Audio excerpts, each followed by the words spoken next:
Good afternoon to all of you.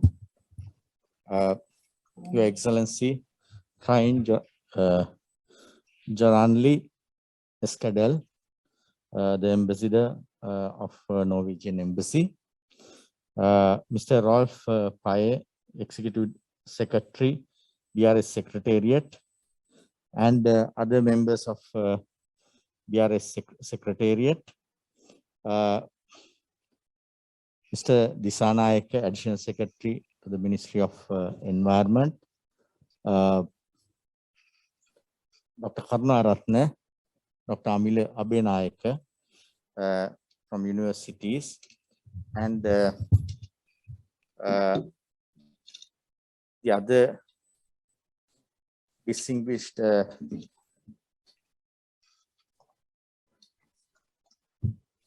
guests participating, especially the representatives from UN agencies, JICA, USAID, ADB, and the representatives from Ministries of Finance, Health, Industry, Energy, Fisheries, Agriculture, Sri Lanka Customs, Sri Lanka Board of Investments, Waste Management Authority, Department of Import and Export, Central Environment Authority, Tourist Board, Urban Development Authority, NARA, MIPA, Registrar of Pesticides, SLSI, IMI, the academic staff, so on and so forth. I just wanted to mention all these agencies, Your Excellency, just to indicate how, what a cross-cutting issue is this. So that is why this many organizations have been invited to this. That is why all of them are here or getting connected through online services. First of all, I must thank the Norwegian agency, NORAD, for supporting us on plastic waste management. And this is a kind of a much awaited project. It got little delayed due to various reasons, but ultimately now we are going to implement. As we know, 80 to 90% of marine plastic waste is a result of land-based activities. So Sri Lanka being an island and with 103 rivers, there's high chance that the land-based activity contribute to marine pollution, the marine plastic pollution. And we know that the plastics has become a big issue, not only in Sri Lanka, but globally. And to this effect, we in Sri Lanka take certain measures. We have taken measures earlier, and especially we have started taking certain measures since recently. One such measure is Surakimu Ganga, or conservation of rivers project, which is a national project led by Ministry of Environment, involving all the rivers, and the objective is try and conserve the river-based ecosystems. And there, of course, at the outset, we have found out using a NAP that there are about more than 10,000 polluting hotspots. So now we are working on managing this pollution in the rivers and around the banks of the river. And also, since recently, Sri Lanka has taken measures to prohibit certain single-use plastics. But of course, if you just ban single-use plastics without giving alternative solutions, then there will be a problem, I mean, for the citizenry. So therefore, we have banned certain once there are certain single-use plastics which can be easily, given alternatives. So some of them we have banned successfully, and of course, some of them are under review. Of course, in this, we basically use the 3R principle, that is reduce, reuse, and recycle principle. Also in this, the life cycle management of plastics, like any other thing, is very important. This is where actually we have failed, because we exactly don't know the length and breadth of life cycle of plastics in this country. So therefore, this project is very important, because this project, as its key deliverable, at the end of this project, we will know the amount of plastics being imported to this country, the amount of plastics being used, being recycled, being upcycled, being thrown to environment. So we will know the quantities. So the programs such as Surakemu Ganga and other projects that are aimed at plastic waste management would be at a better situation, at a better wicket, because we will know and we will periodically, we will be able to measure the success of our efforts. So therefore, the stakeholders of this workshop, especially the workshop that is being started today till tomorrow, will get the knowledge and skills on inventory, BRS inventory toolkit. So therefore,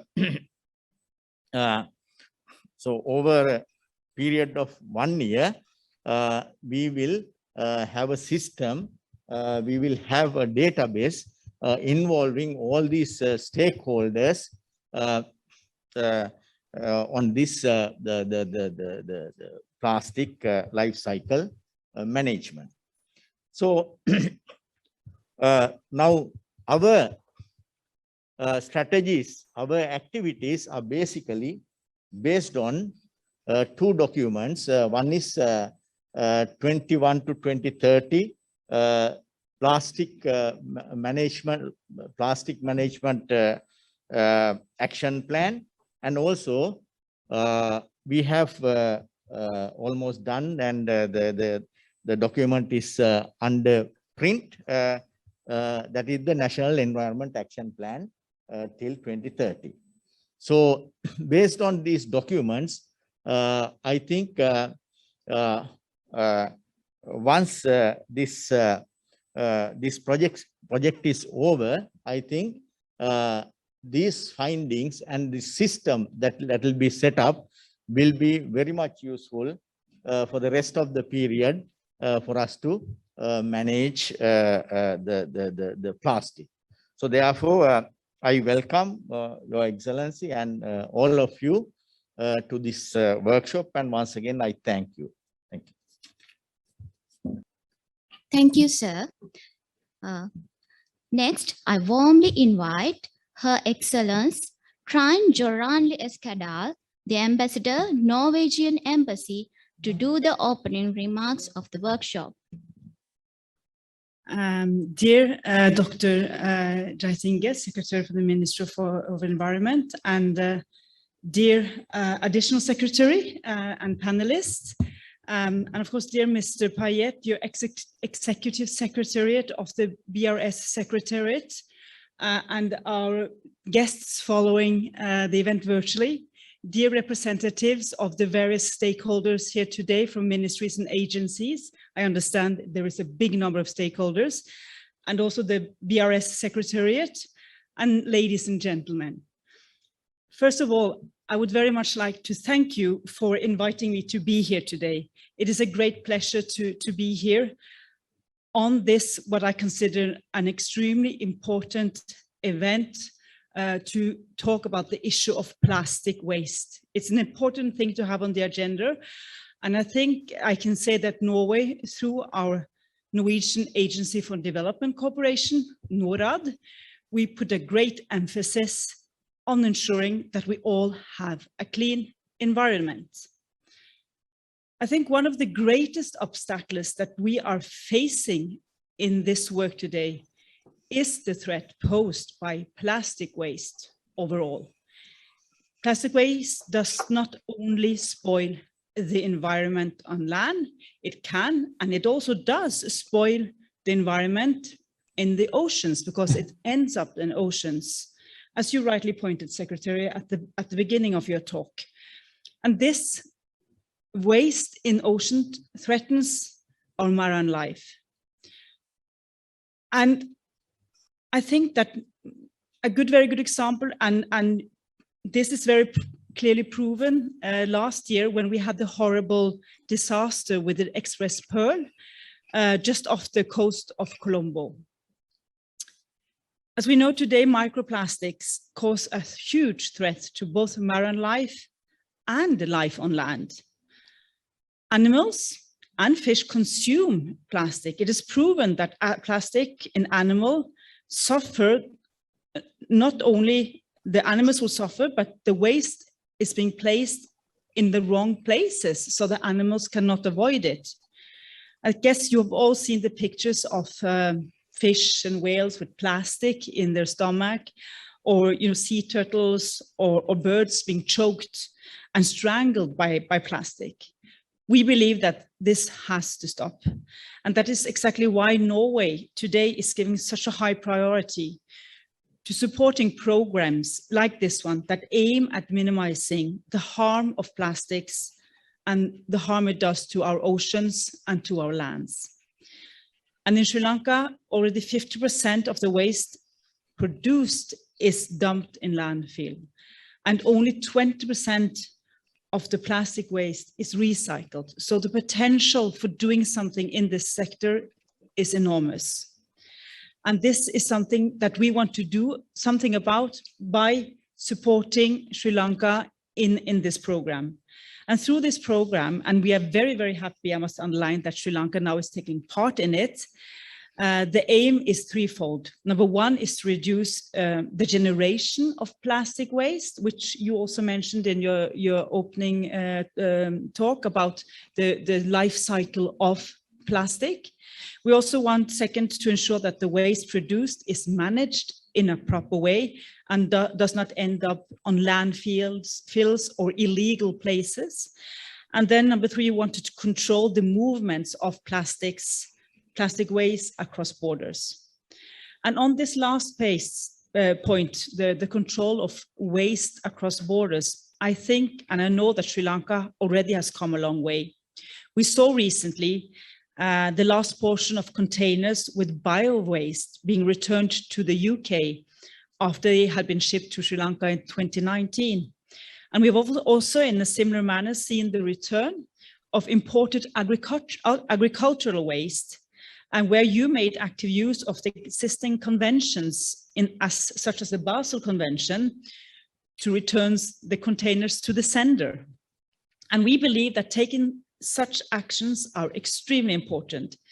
It shows that environmental authorities have a crucial role to play in preventing these threats to be exported to developing countries, such as Sri Lanka. And I think we've also seen that Sri Lanka has taken great strides in banning certain single-use plastic items.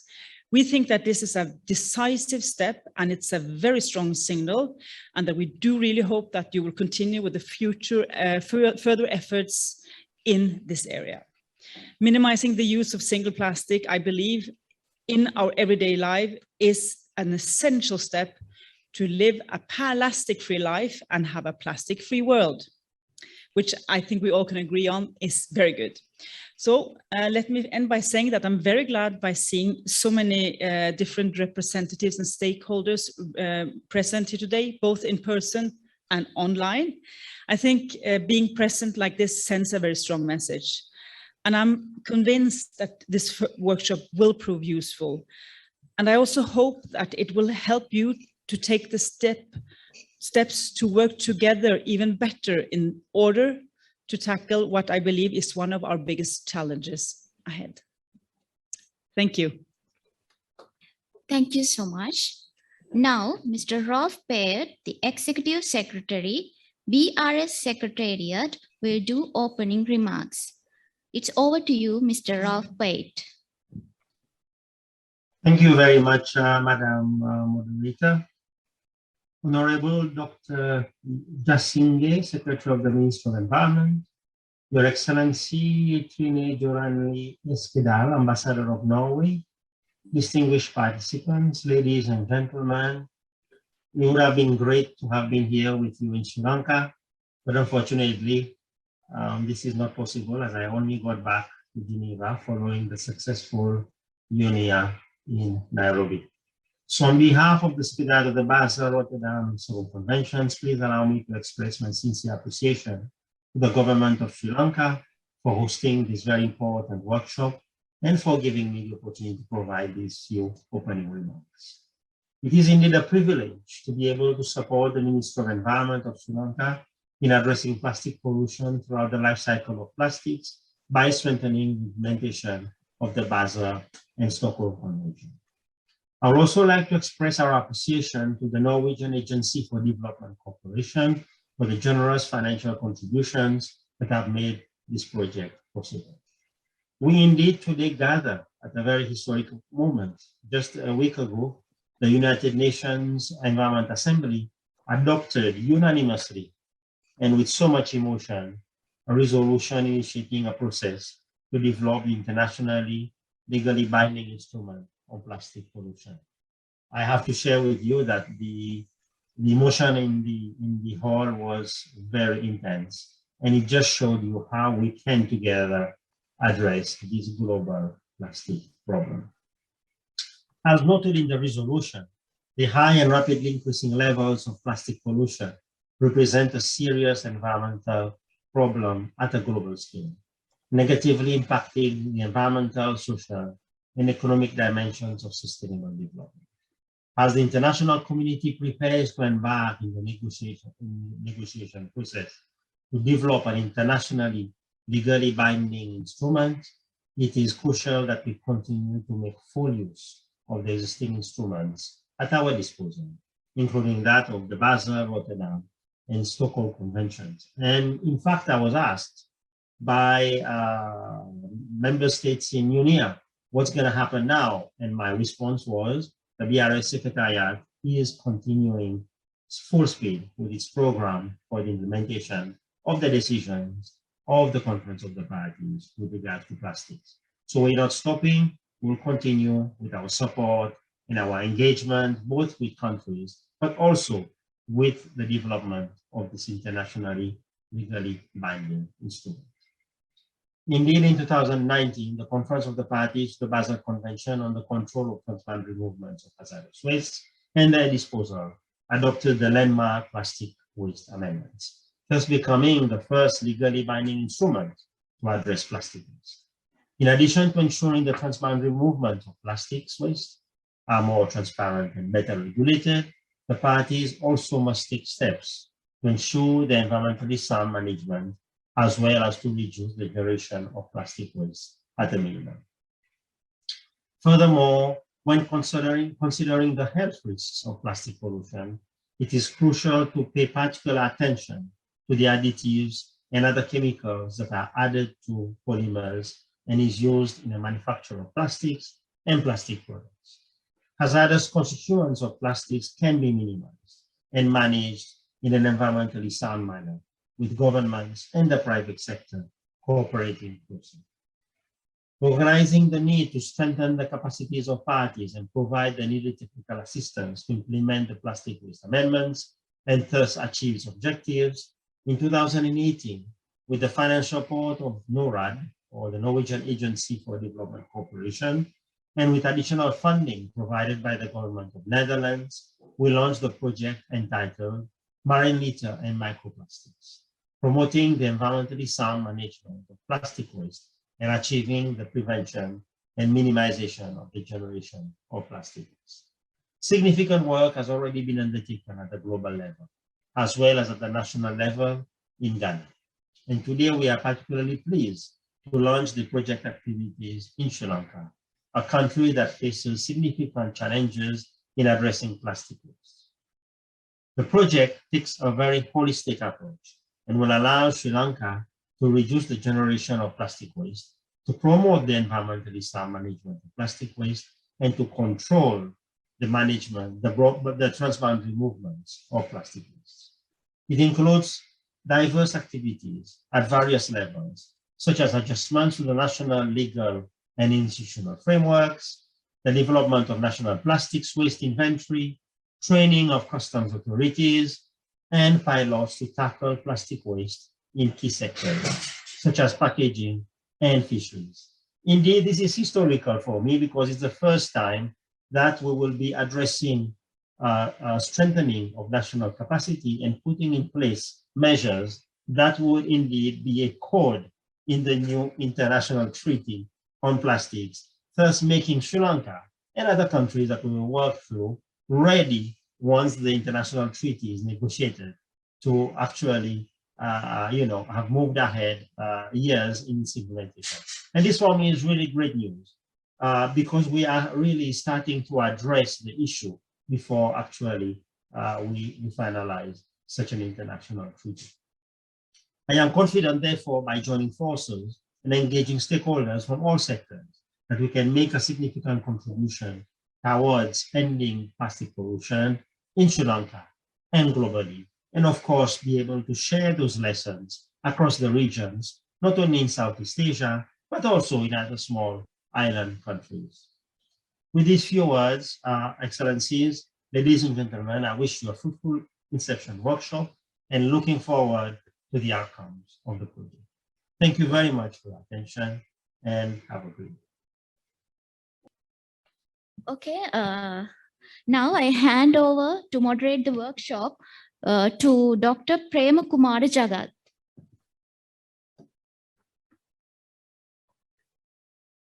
Okay, thank you very much, Deepika, for your introduction. So, dear Excellency, His Excellencies, and distinguished participants. So, let me hand over the moderation from here on, from Deepika. So, I'm Kumara from IGS UNEP Collaboration Center, CCT in Japan. So, from here on, we are going to more detailed discussion and the presentations about the project component, what we briefly get know from the opening remarks. So without taking much time, let me invite Ms. Kei Ono, Program Management Officer, BRS Secretariat, to give us introduction of this project and its overview. So, Kei-san, the floor is yours. Thank you very much for the introduction, Kumara-san. And my name is Kei Ono. I'm from the Secretariat of the Basel, Rotterdam, and Stockholm Conventions, and making the overall coordination of the implementation of this project.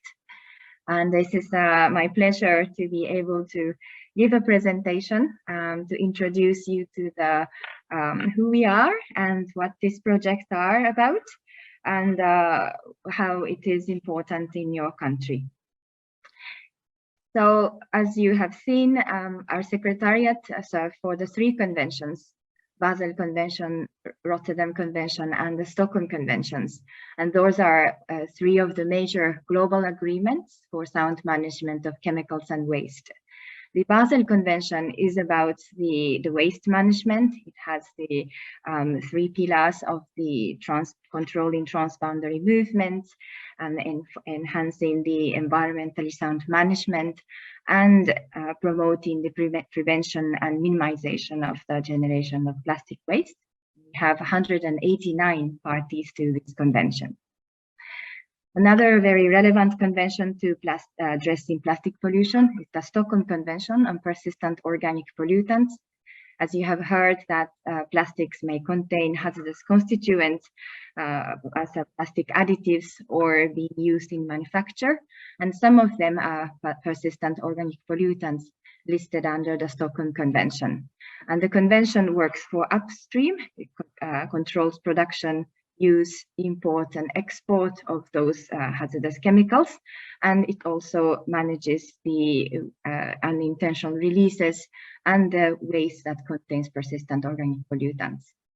The third convention that the Secretariat serves for is the Rotterdam Convention, and this is about information exchange of chemicals of concern that are used in mainly in pesticide, in agricultural sector, and industrial chemicals that could also be overlapping with the Stockholm Convention. Now, as Rolf Payet, our Executive Secretary, mentioned that last week, the United Nations Environment Assembly adopted a historic resolution on plastic pollution entitled End Plastic Pollution Towards an International Legally Binding Instrument. Here, the most important 2 paragraphs I have extracted. So the member states requested the executive director to convene an intergovernmental negotiating committee, commencing its work during the second half of 2022, already this year, with the ambition of completing its work by the end of 2024. So it will be a very big 2 years negotiating a new treaty to address plastic pollution.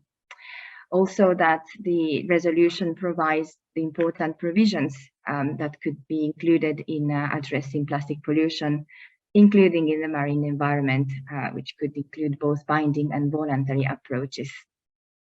In the resolution, there are a number of preambles, and one of them reaffirmed the importance of cooperation, coordination, and complementarity among relevant regional and international conventions and instruments.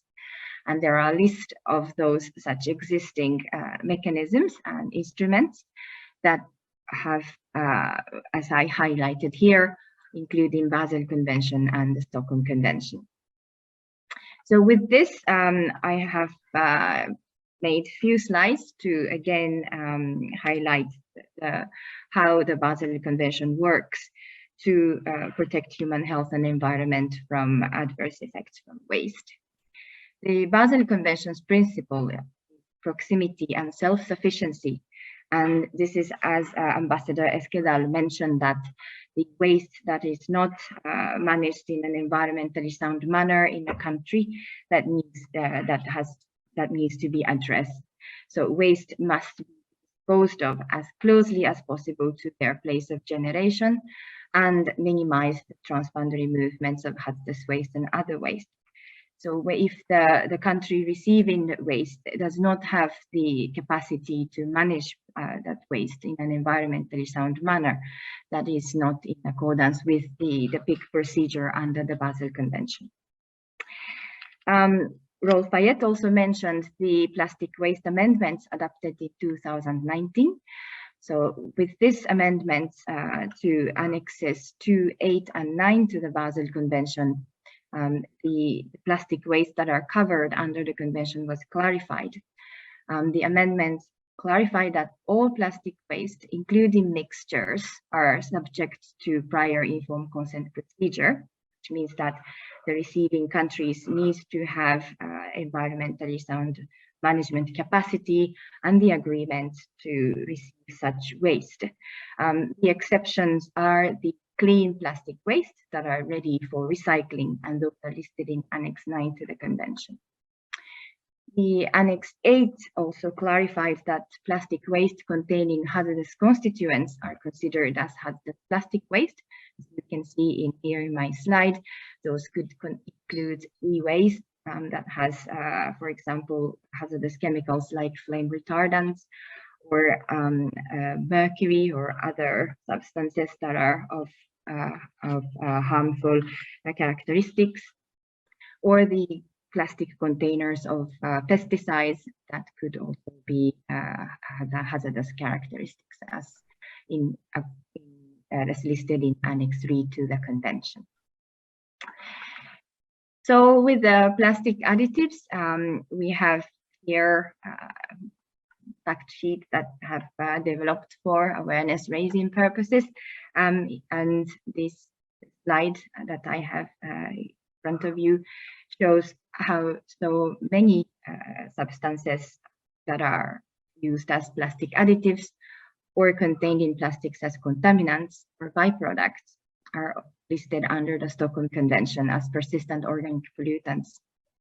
So Stockholm Convention has Annex A for elimination, and those chemicals listed under this annex includes substances like flame retardants I just mentioned, brominated substances, or surfactants that contain fluorines like PFAS. You might have heard about it, and the chlorinated chemicals like short-chain chlorinated paraffins, polychlorinated naphthalenes, or polychlorinated biphenyls. Those could also be relevant to plastics.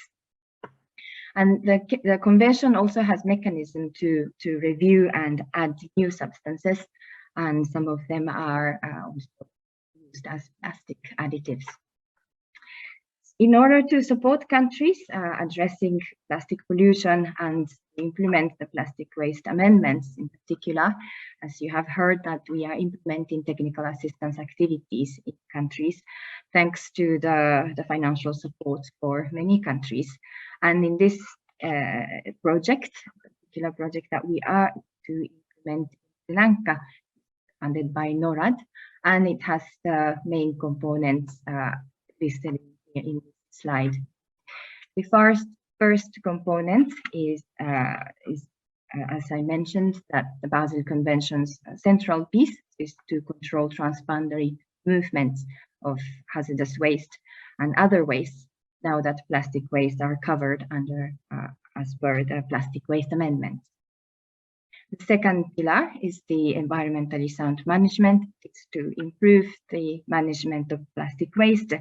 And as a starting point, the project will gather information on the extent of plastic waste issue in your country through the development of plastic waste inventory. And then the third part, the pillar you can see here, is to minimize the generation of plastic waste through pilot projects. And this also contributes to minimizing additives, plastic waste, and ultimately contributing to mainly SDG 14 on water and SDG 12 on sustainable consumption. So here is the overview of the PRS NORAD 1 project. As you have heard, it's been implemented in Ghana and Sri Lanka, and the duration is until June 2023. We have big outputs that we expect from this project. One is data, understanding on the extent of plastic waste issue, and the mechanism also to collect such information. Plastic waste inventory is one of the very important outputs that we are expecting out of this project. Then the environmentally sound management strategy. So based on the information collected, the countries would be able to develop and address these waste and manage it in an environmentally sound manner. We do have guidance and methodology to tackle issues, and this knowledge will be transferred through international experts that we have available to support this project. And I'm very thankful for the support by IGES and international experts that are contributing to this project. Another output that we expect from this project is legal and institutional framework that enables the sound management of plastic waste. And for this, the commitment and the engagement of the government is critical. And I really thank for all the participants today gathered, and hope that we could contribute to better management from the legal and institutional side. The final output we are looking at is the awareness and enforcement, implement training and educational communication activities through which we will be able to also raise awareness at the public level and together with the private sector to increase engagement on their side. So I have these next three slides summarizes the three components I have mentioned.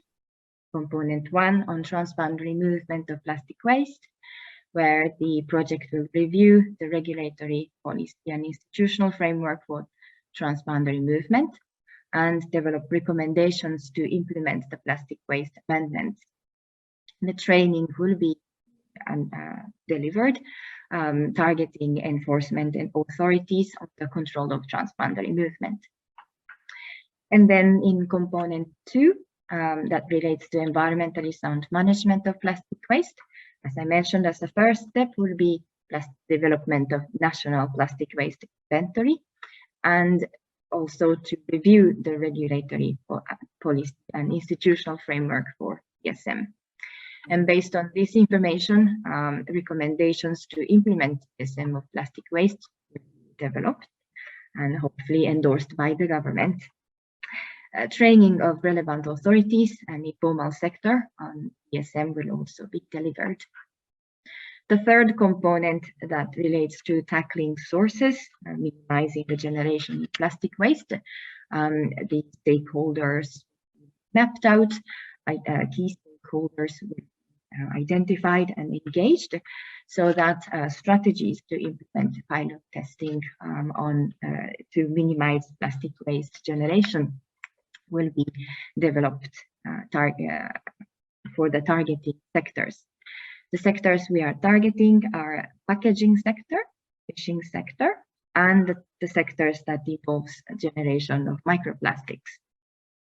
And within this project, we aim at implementing pilot projects, and then also to raise awareness through the educational materials. Here, we would evaluate, the lessons learned will be evaluated after the execution of those pilot activities. Right. So thank you very much. This was the overview of the project, and I would welcome any questions. Over to you, Mara-san. Thank you very much, Kei-san, for the very informative introduction to the project activities we are planning under the NORAD project. So in this session, actually, we have 3 short presentations. So let me first take all these presentations, and then we can have quick question and answer sessions. So next is Mr. Mahinda Verahara. So director will give us a brief introduction about the current plastic waste issue and plastic waste management in Sri Lanka. Let me introduce Mr. Mahinda to make a presentation. Progress of we have achieved so far regarding plastic waste management in Sri Lanka. Importation of raw material of plastics are controlled by BRSM committee, because we have a committee called Basel, Rotterdam, Stockholm and Minamata Convention Tech Committee that take decision to control the importation of plastic, and National Waste Management policy is completed. And under this National Waste Management policy, we have invited the each sector to produce sectoral policies So accordingly, now initiatives have made to make a packaging policy for Sri Lanka. I hope that that will be an one activity that we can reduce the use of plastic. And also regarding extended producer responsibility, now it is included into the National Environment Act, and it is now in the latest stage for completion. And one of the private companies have started with Satosa, they have started the application of deposit refund system with a deposit of 10 rupees to control PET bottles. And also Ceylon Chamber of Commerce is working with selected private companies to carry out material recovery facility island-wide. Now they have already started 2 centers in Panadura and Ratnapura, and there will be some 25 additional centers in the coming year. And then Public Interest Law Foundation has started to review the legal act and regulations related to plastic waste management. Those 2 projects are funded by USAID under the Clean Seas and Blue Ocean program. So ministry has requested from all funding agencies and embassies to inform and discuss with ministry before funding any plastic related projects. That is, we want to take this into one umbrella.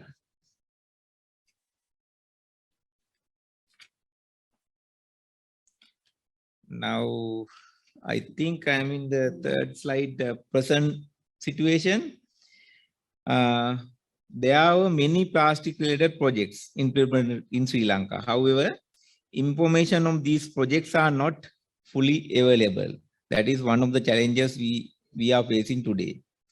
And also there are many online programs to train relevant parties in relevant aspect.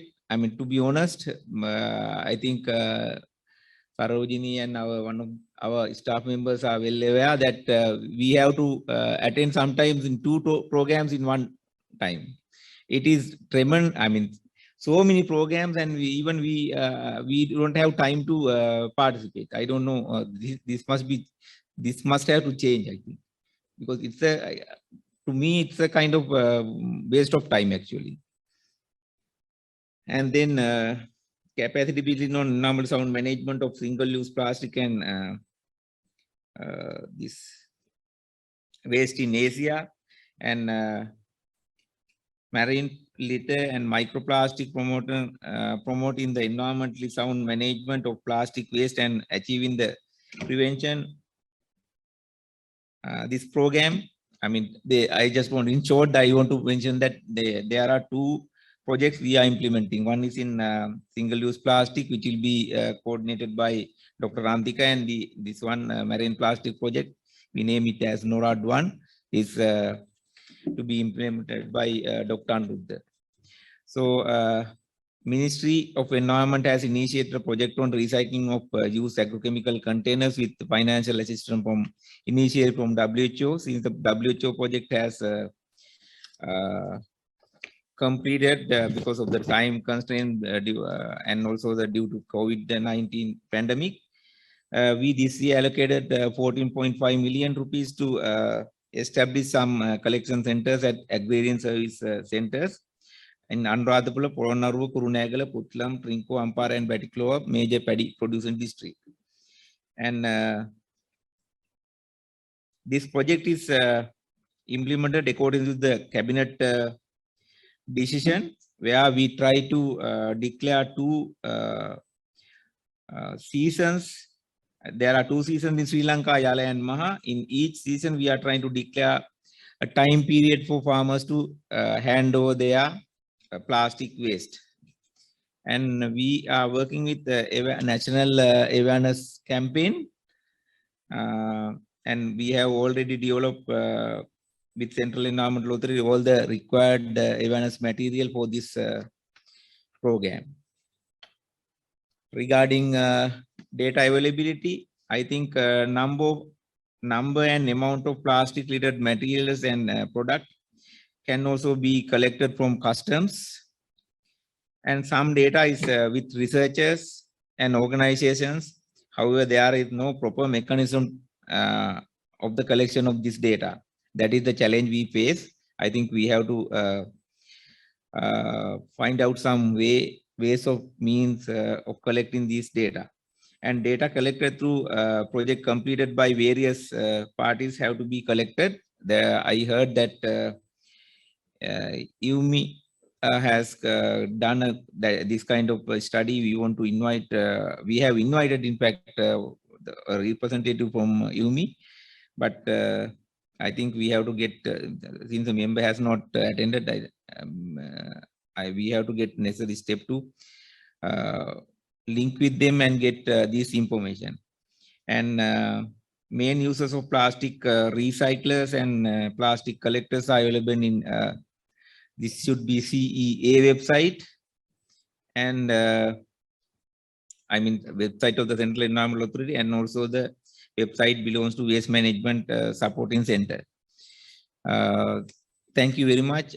Actually, I have briefly presented the progress and the current situation in Sri Lanka with regard to plastic management. In this workshop, what we are planning is to develop the inventory. I request from all the members, those who are joining online and also physically in the meeting, please assist us to develop the national inventory of plastic waste. That is because it's a must to take any decision. On the other hand, I think we have to make relationship with the core team to upgrade this annually at least, so that we can monitor what is happening in Sri Lanka. Otherwise, I think we are we are taking decisions, but without knowing the data and facts. So it is very important, and I'm discussing with among our members to how to increase the participant. I expected many people to participate. I think due to this current situation in the country, the participation is a little bit, I mean, adequate, but not up to the level that we expected. I invite for the members who join online with us for tomorrow's meeting physically, come and join with us to complete this task. Thank you very much. Thank you very much, Mr. Mahinda, so giving us some kind of a background on the current situation and also the ongoing projects and initiatives from the Ministry of Environment, Sri Lanka. So I think the next presentation is from my side. So I had to briefly share the National Plastic Action Plan, because as you see, it was the one of the base for this the project, and also because of the National Action Plan, there were a lot of movement has happened within the country. In a lot of partners have started new projects and new thinking and new way of working on the plastic issues. So I think in that case, give me very briefly share the what's happened in this National Plastic Action Plan, what our team has worked with the ministry in developing this action plan. Actually, this National Action Plan on Plastic Waste Management Sri Lanka was taken 2 years for us to develop a report with the Ministry of Environment Sri Lanka, and it's officially launched in August by the secretary and in the ministry. So it was supported by the UNEP with financial assistance from the government of Japan, the Ministry of Environment Japan. So we're happy that it's now in all 3 languages. Recently we translated them into Sinhala and Tamil language. Then now I think anybody can access to this action plan in 3 languages.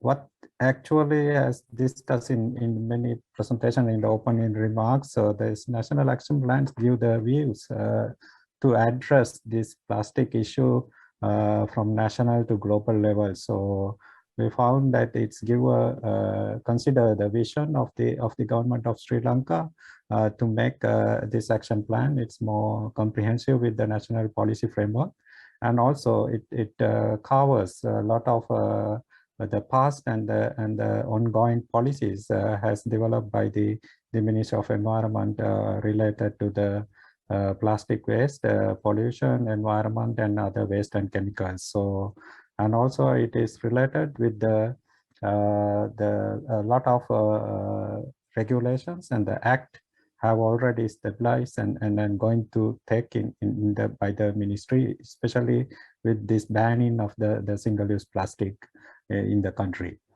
And the regional level, we also found it is important to work by the government of Sri Lanka in addressing plastic pollution. So there were three very important reports have contributed to the government to make their commitment. One is the Regional Marine Litter Action Plan for South Asia, was developed by the SACEP, and also the roadmap for sustainable waste management and resource circulation in South Asia. It was also adopted by the all governments in South Asia, led by the SACEP. So all these two regional reports what SACEP has developed with the ministries, environmental ministries in South Asia, is asking some component related to the waste and plastic waste is covered in this national action plan.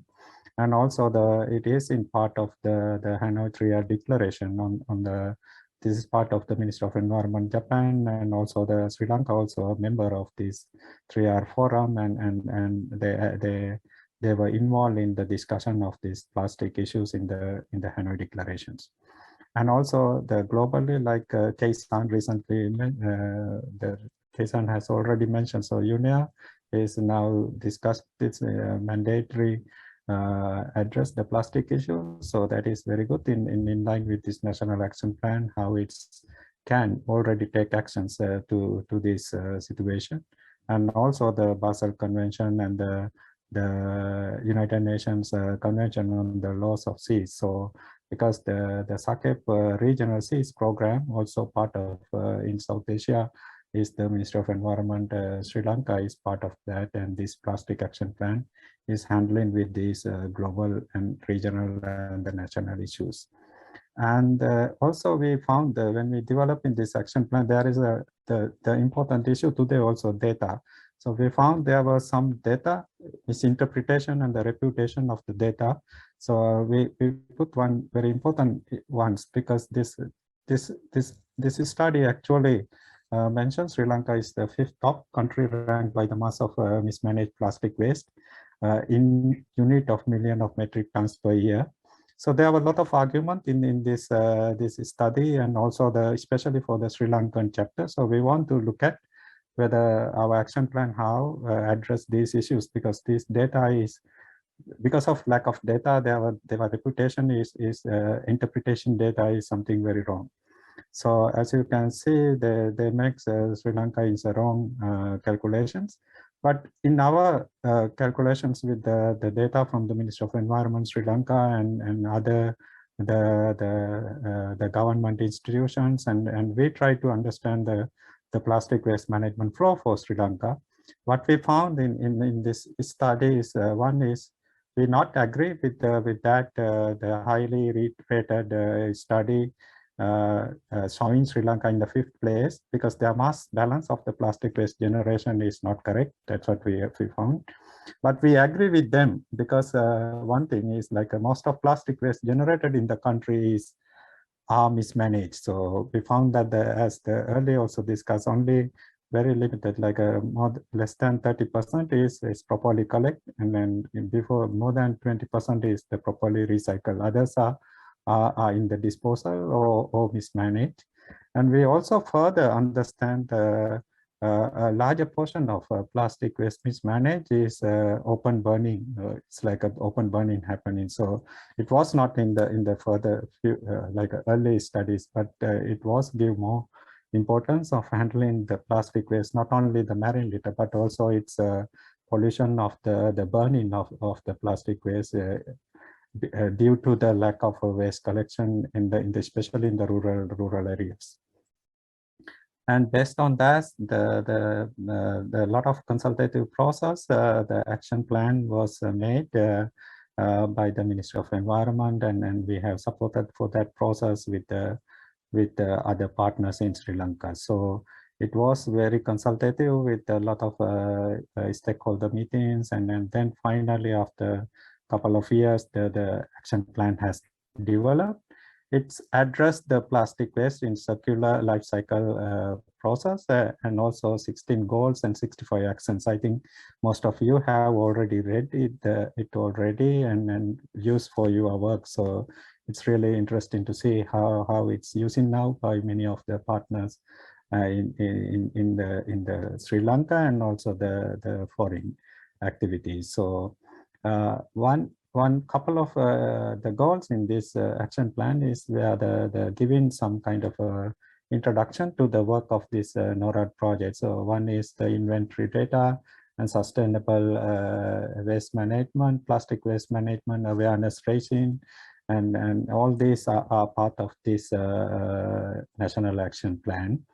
So I am not going to give more details because Keisan have already mentioned. So we have 4 pillars. So today, after this session, so we have our next session, our speakers from the BRS and our national consultant and local partners will discuss these 3-4 components in more detail, and we want to get a lot of input from our participants to make them to more practical and adapted to the Sri Lankan conditions. So let me stop from here and then. Okay, thank you, Dr. Jagat. Now we are going to have an introduction session from the participants, and Dr. Anuruddha will conduct the session. Thank you very much.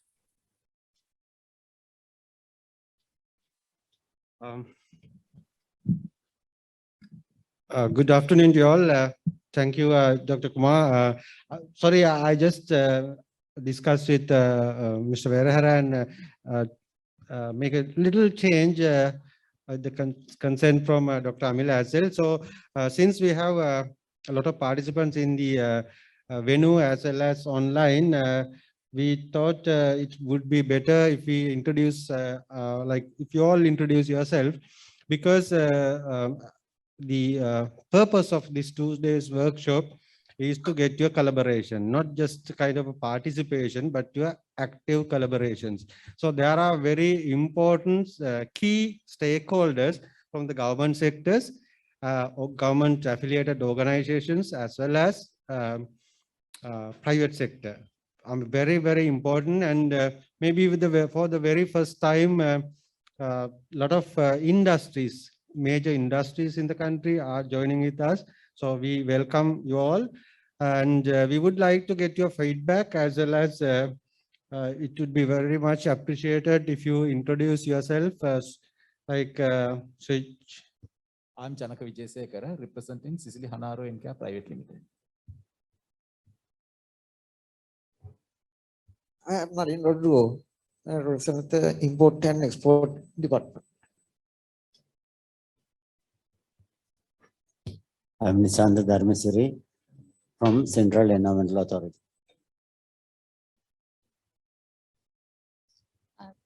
I'm Sarojini Jayasekara, Director Solid Waste Management from CEA. I'm Devaka Vijayasurya from Phoenix Industries Limited.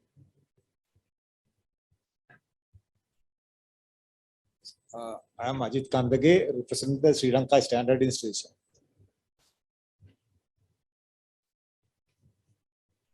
I am Chavendra Vijayaratna, representing CropRice Sri Lanka, the association of companies who are involved in importation of agrochemicals to the Sri Lanka. I'm Mervyn Das from Plastic Packaging Privately. I'm Harshita from Sindha. I'm from University of Maryland.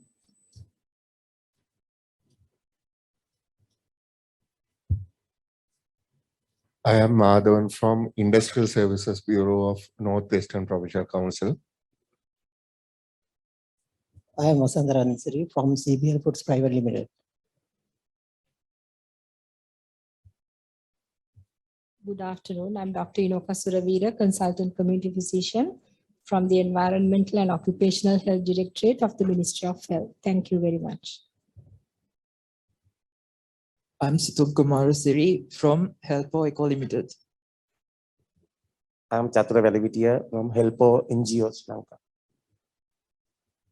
Hi, my name is Tisha Vikramasinghe. I'm representing Sri Lanka Institute of Packaging here as the Social Secretary, and also I'm the General Secretary of the Flexible Laminated Manufacturers Association as well, and privately, Varna Limited, the oldest flexible packaging company in Sri Lanka.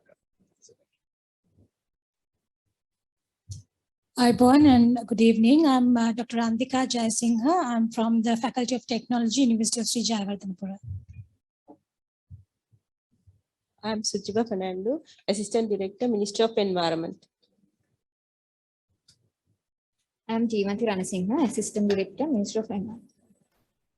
I'm Deepika Chandrasekhara, Development Officer, Ministry of Environment.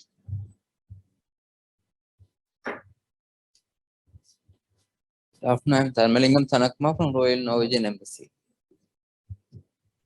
I am Damit Rupasinghe, representing Coast Conservation Department. Yeah, hi, I'm Niranthi Jayatilaka, representing International Water Management Institute. Yeah. Thank you. Professor Mallika Pinwala. Yes, I'm Professor Mallika Pinwala. I'm working in the Department of Sociology, University of Peradeniya. Thank you, Amrita. Then we have Mr. Mohammed Samuddin. I'm Ashraf Samsuddin from Sri Lanka Customs, Consumer and Environmental Protection Unit. Thank you. Thank you. Ms. Nayana Samaravira. I'm Nayana Samaravira, working with the JICA Solid Waste Management Project. And Mr. Matthew.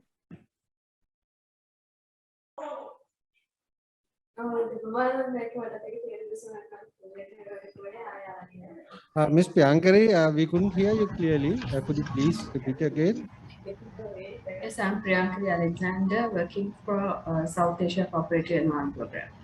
Thank you. Hello, I am Ekanayaka. I am the solid waste specialist in the Sri Lanka and Maldives CC Clean Cities Blue Ocean USAID program. Thank you. Thank you, Mr. Ekanayaka. We have Mr. Priyanjit Pereira.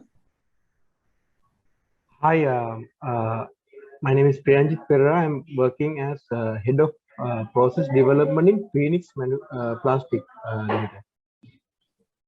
Thank you, Mr. Pereira. Thank you. Then we have Amanti Jayasinghe. Ms. Amanti Jayasinghe. Thank you. Hello, this is Aminti Jasinghe. I'm the Partnerships Development Manager for UN Ops, and I oversee all the sectors, including solid waste and the partnerships with MOE and CEA. Thank you. Thank you, Aminti. Then we have Anu Rudra Kumara. I don't know. Hello, good afternoon. I am Anuradha Prabha, representative from People to People Volunteers. This is one of local NGO in Sri Lanka working. Thank you, Mr. Dada. Then we have Dilini. Good afternoon, everyone from Sri Lanka. I am Dilini, representing Industrial Services Bureau. Thank you. And Ms. Arosha. Hi, good afternoon all. I'm Arosha Hemali from private organization called INSI EcoCycle Lanka Limited. Thank you, Ms. Arosha. And we have then Dashuni Paboda. Good afternoon, everyone. I'm Dasuni from Rider Marketing Services Private Limited. Thank you, Dashuni. Then we have Danuji Jayapala. Then Himesh Fernando. Hi, I'm Himesh. I'm the head of a startup called Chakra Sutra focusing on circular economy and setting up a recycling platform for recyclables. Thank you. Thank you. Then we have Janaka Hematilaka.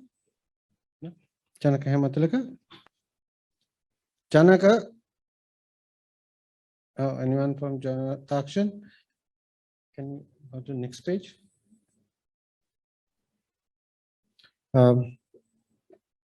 Can you slide to the second page of the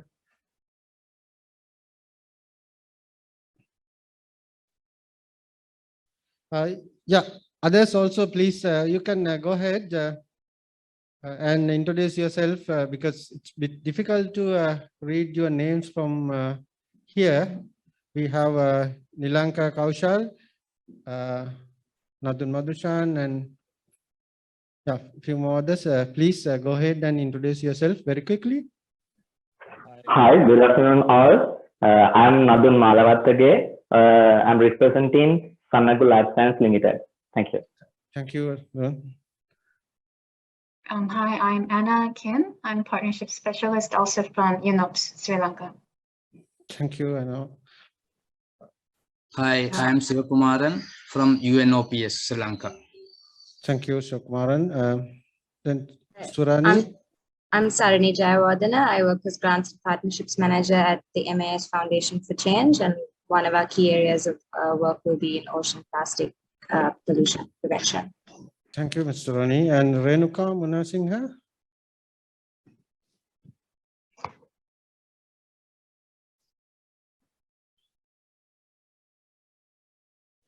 Then we have Vijay Singha Padma Jasingha. Sonali De Silva. Hello, I'm Sonali. I'm the chairperson of the Public Interest Law Foundation. And during the past few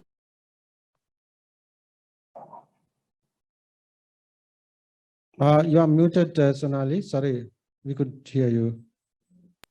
And now can you hear me? Yeah, please go ahead. Yeah, I'm Sonali. I'm the chairperson of the Public Interest Law Foundation.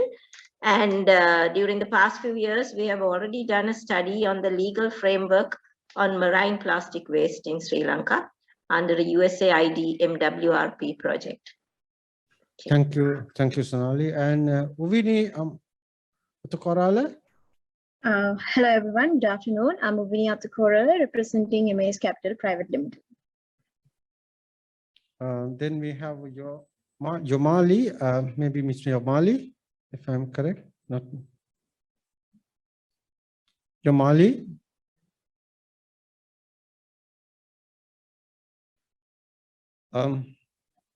If I missed anyone else. Hi, I'm Chaminda Pires, heading the R&D Phoenix industry. Yeah, thanks. Thank you, Mr. Chaminda. Good afternoon. I'm Mihiri Gunawardena from the Public Interest Law Foundation.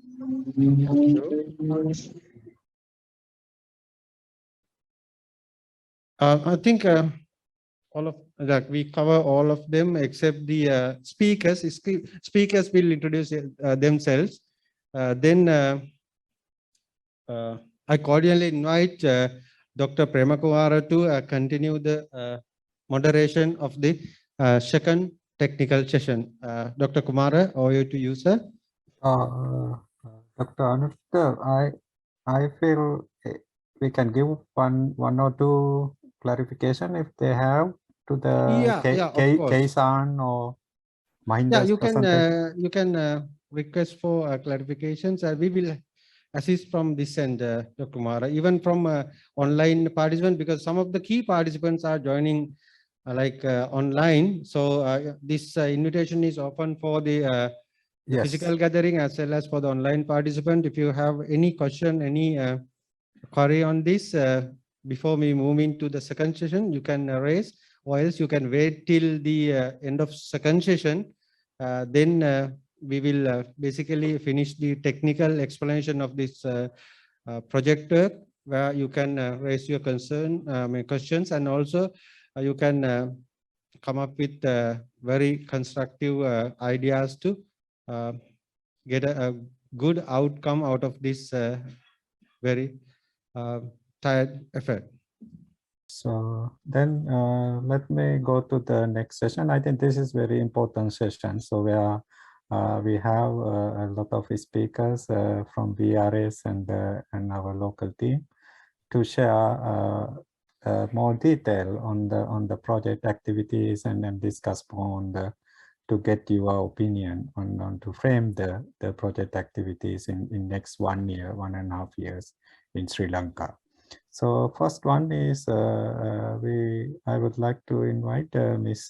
Tatina Terakova, Program Management Officer BRS. She will give us the component related to the transboundary movement and what we are planning in Sri Lanka under this component. So Ms. Tatiana, so floor is yours. Thank you very much. And good afternoon, distinguished participants. My name is Tatiana Terekova, and I represent the Basel, Rotterdam, and Stockholm Conventions Secretariat based in Geneva, Switzerland. And in the Secretariat, I work on issues such as transboundary movements, enforcement, illegal traffic, as well as partnerships and engagement with the private sector. So now that we already had the scene set, so to say, and we heard already the overview of the project, we're going to now dive into the specific of the projects to really explain what are the plans, what we're going to do. And I'm responsible for the component 1 of the project on transboundary movements of plastic waste. And sorry, let me just, yes. As you know, transboundary movements of hazardous and other waste in general under the Basel Convention is one of the key pillars of the convention. And the convention overall serves to protect the developing countries in general, parties from unwanted waste, which they cannot manage in an environmental sound manner, and in particular developing countries. So that was the whole philosophy of adopting the convention in the first place. And now with this, as we heard, the very alarming rates of generation of plastic waste, of transboundary movement also of plastic waste. Now the plastic waste I also very clearly regulated by the convention. As I think you all probably heard about the plastic waste amendments and that they became effective last year. In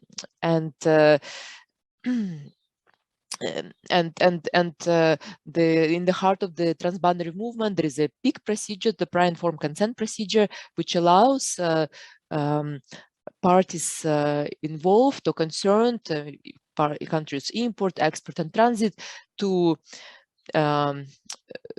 communicate before the actual movement take place, the shipment takes place, and if there is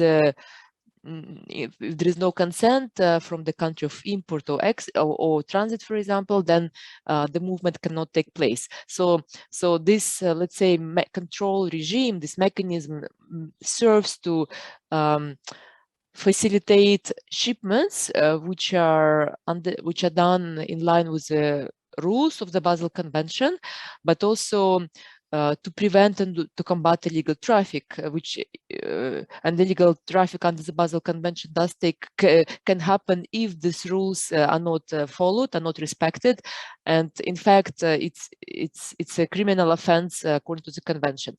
So just with that brief introduction, my colleague Kay has already gave you, let's say, the snapshot of the main areas where we are going to, or we already started to work. So for the component 1, we have, let's say, 4 main parts, starting with assessment of the legal and institutional framework for control of transboundary movement. and that some initial work has already started actually in this regard, and that assessment leads to the identification of gaps and recommendations on the, let's say, regulatory and policy framework, but also could be also some other measures to support that transboundary movement of plastic waste are done according to the Basel Convention. Then another, let's say, part or subcomponent is inventory on import and export of plastic waste, and training of competent authority and enforcement authorities. So just looking a little bit into more details. So here we have specific activities planned. So for the first one, on the assessment of the national and the legal framework and the identification of gaps, our colleague Vittoria Luda di Cantegemilia, our international consultant, she has already looked into the we already look at this initial assessment and initial gaps.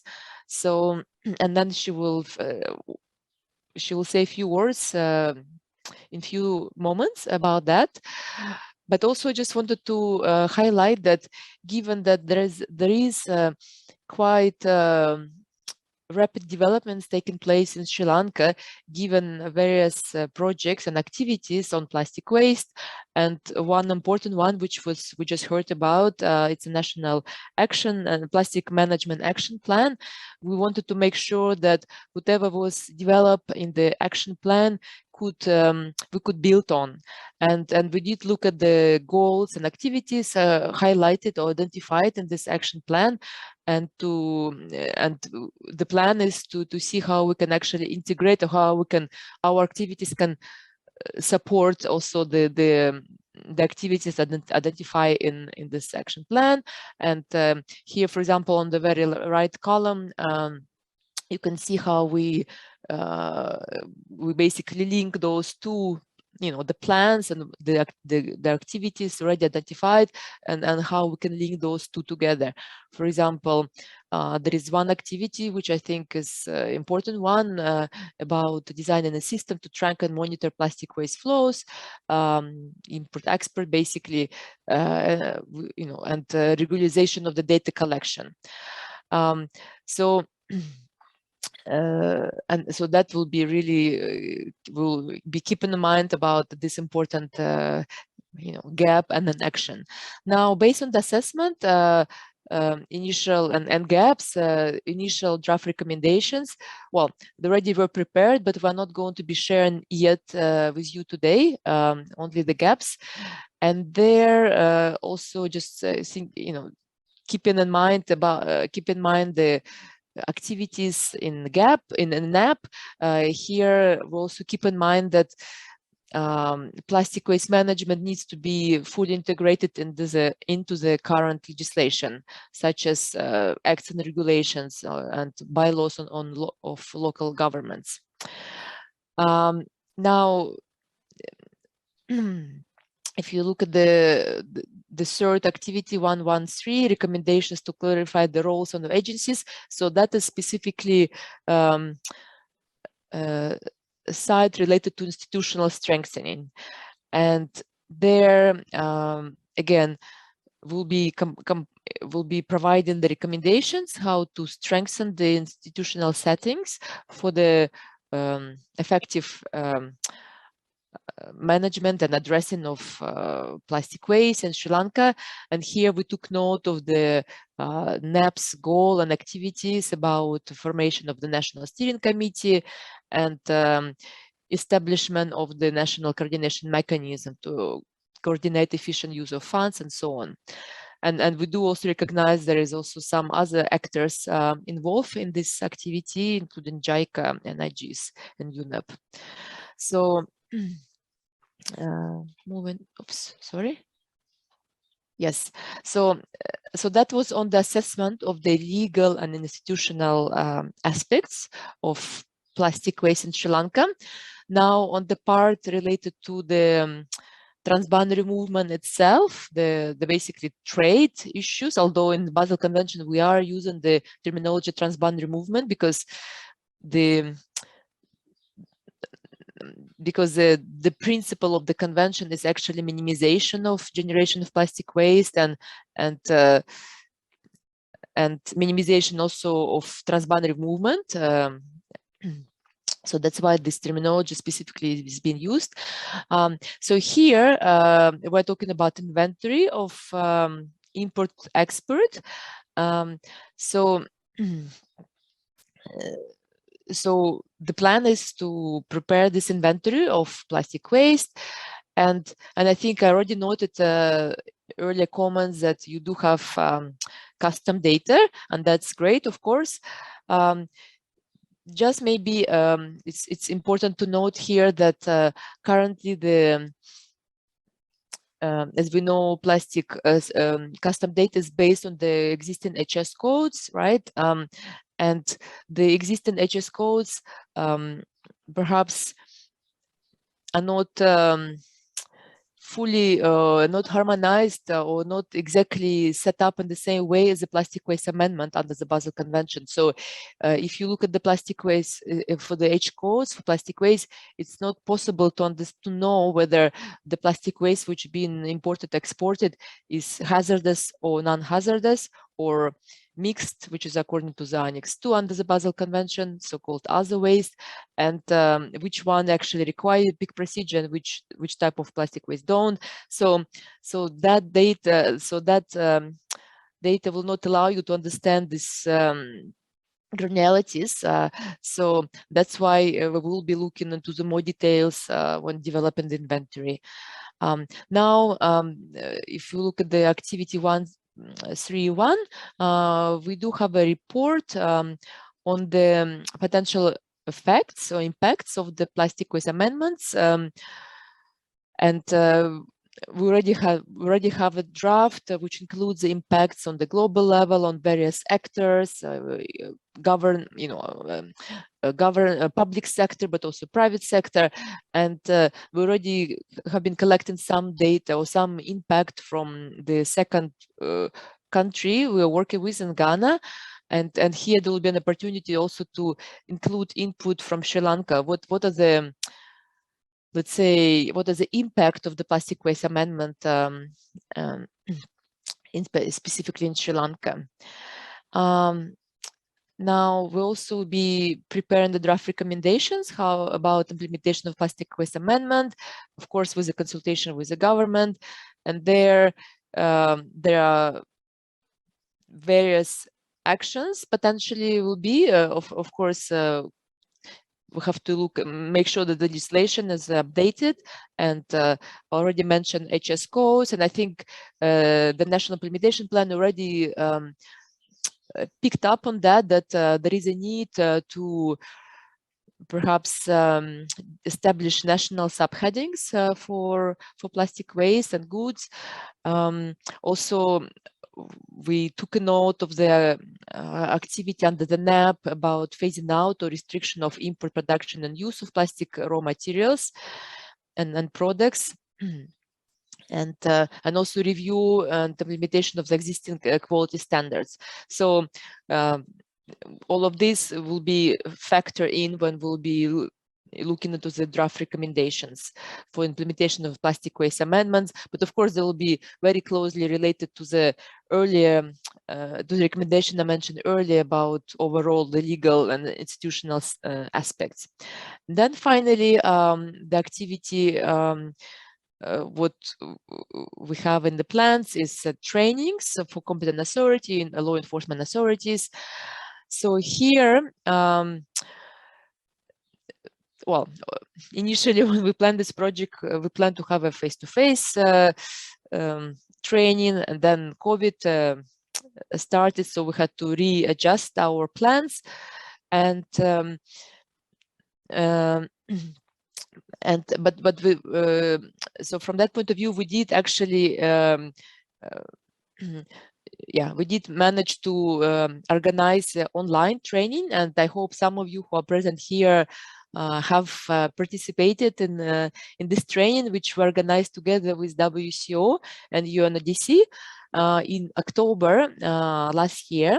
And that training was really targeting customs, inspectors, port authorities, environmental authorities, also supporting the Demeter 7 operation led by WCO.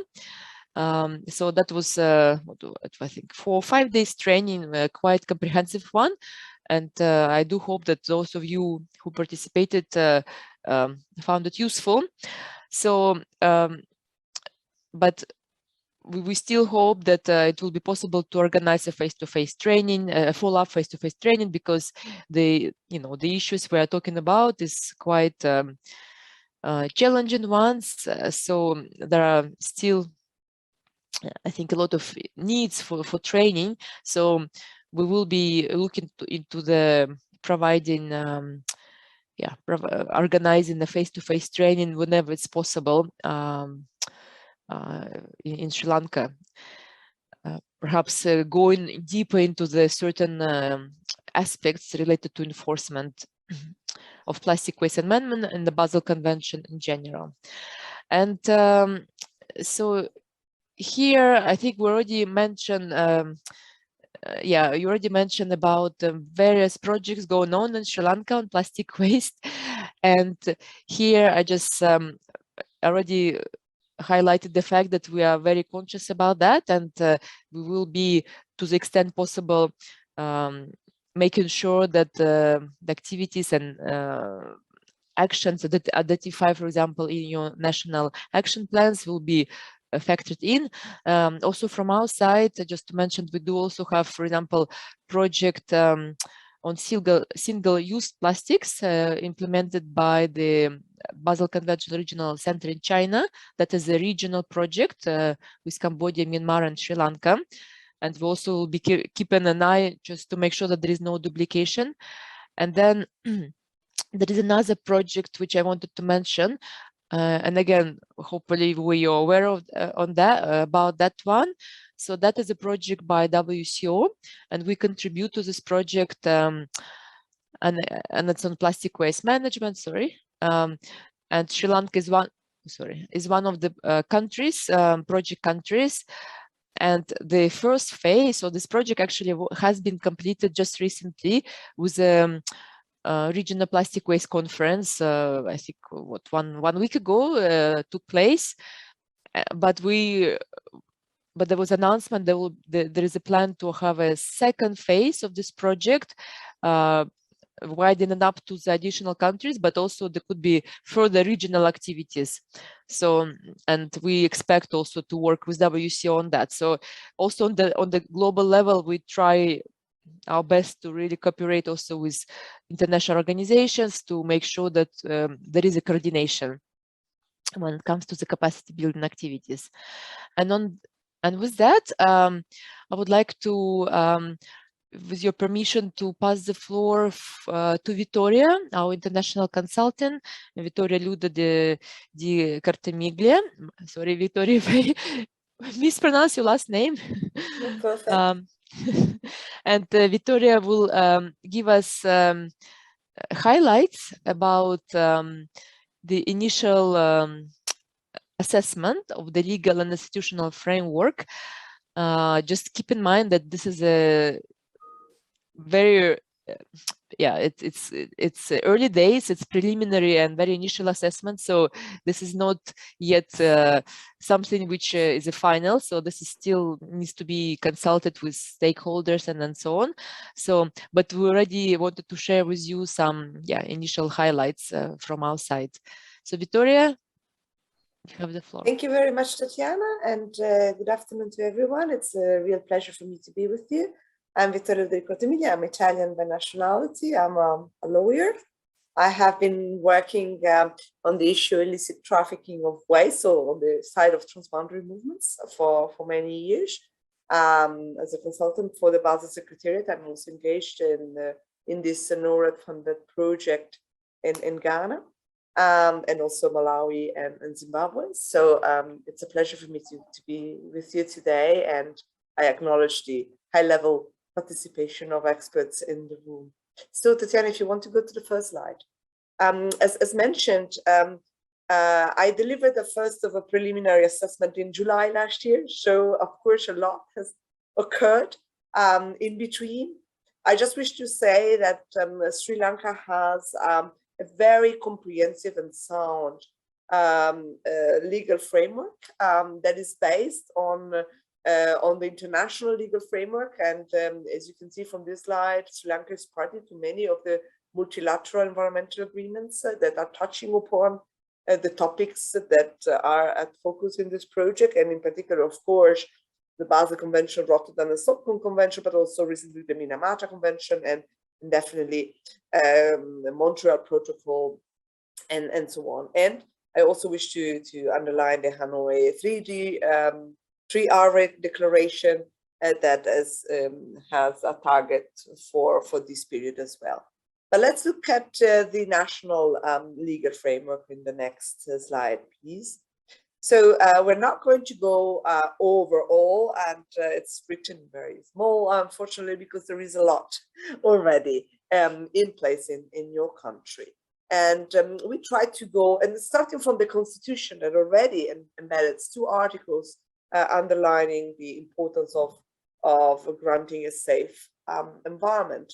That goes to, we looked at the penal code, the criminal procedure code, what for aspects related to, disposal of waste and pollution. And then there are a number of acts and policies around these issues. And I was very, very interested to hear the presentation just provided by Mr. Mahinda just before on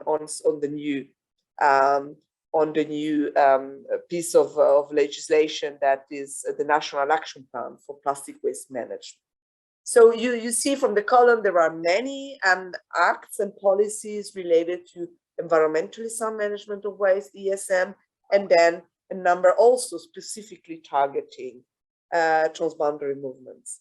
I think what is important here is to see that over time, there has been an increase of effort to tackle specific hazardous waste in particular, and plastics included. Let's go to the next one, please. So I would like to highlight the preliminary aspect that seems to us as strengths in the environmentally sound management way. There are regulations for hazardous waste management since 1996, so quite a long way, and they were amended in 2008. And I understand also that some of these regulations are also now being again considered for further amendments. The National Policy on Waste Management has a specific session on collection and sharing of data, and that was before, of course, the current document that is really specifically looking at waste management. We'll talk about this shortly. There is a compulsory, it's compulsory for all local authorities to collect segregated waste since a few years. There has been this ban for plastics since 2017. We heard about this also. There are guidelines for the implementation of the hazardous waste management regulations. I understand that the National Action Plan on Waste Management is being prepared, but maybe just before was said that it's ready. So I look forward to your inputs here, along with a National Action Plan. So I think this is very, very important because this makes the actions with targets and KPIs, so indicators, very precise, and it's a very sound, let's say, approach you're following. Then the National Policy and Strategy on Cleaner Production also fosters a number of very important principles that are also embedded in the Basel Convention. And then there are specific tools and acts related to e-waste, e-waste management and policies. And I think, of course, plastics can also be part of electronic waste. And then, of course, the latest tool that I was not, unfortunately, being in the position to really analyze very deeply because it came out after my first draft submission. So it will be certainly very much at the core of the next revision. So if you can go to the next slide. we have seen this this slide already, but I think it's very, very important just by the presentation of the distinguished expert representative before. I think this is very, very important. Why I'm really very positive about this new aspect you have introduced into your policy legal framework. It's because it sets goals, of course, across the 3 R's. So reduce, production, reuse, and recycle. And each goal has also very specific targets, you can see, and very specific, so KPIs, not only, but also responsible, primary responsible agencies, and that brings to the institutional part, that are, let's say, in charge of you know, reaching and ensuring smooth attainment of the specific objectives. So I'm not an expert on your policy, but I was really very, very happy to see this, and I think it's a very good example of how to plan and hopefully then specifically on plastics is very important. Certainly shows the commitment of Sri Lanka also in the framework of this project to advance in this specific field. And there was also specific interest or specific highlights of marine plastic pollution, goal 5, or the reduce step, let's say. If we go to the next slide, please. There are also a number of preliminary strengths that have been identified when it comes to transboundary movements. And here, of course, we're looking at the implementation of the Basel Convention. So transboundary movements is key, along with ESM. There has been early ratification, if you wish, by Sri Lanka of the Basel Convention, but the actual implementation process has been a bit long. And now the country has the National Coordination Committee and coordination mechanism for the implementation of the convention. I'll be eager to hear from experts in the room about the work. It seems that you have advanced on this respect as well. I also wish to highlight incentives, whether it's tax incentives for imports of specific type of products, or whether disincentives. This is something that is very important also in the framework of transboundary movements.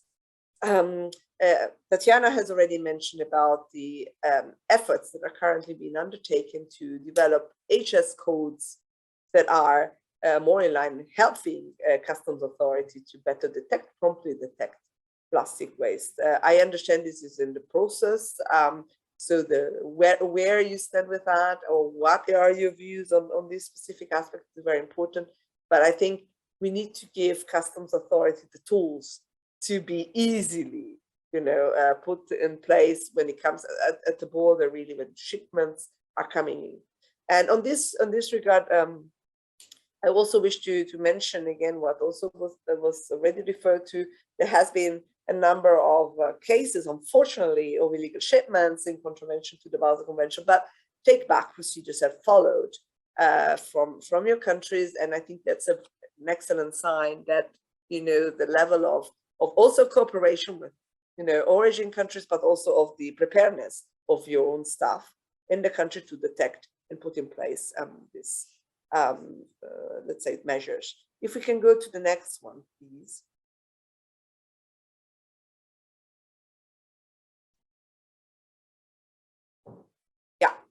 Now we're looking at the challenges. There are still, we know how complex the situation is. We have seen the number of different acts at various levels, starting from the constitution, but also policy and acts and bylaws that are, you know, building up the full framework. This is usually very complex in each country because it's a topic that encompasses a lot of different acts and bylaws. And still, when it comes to the actual implementation of this, we see that there are still some challenges, whether it is related to the appropriate hazardous waste management, also the challenges in having proper treatment capacities in the country.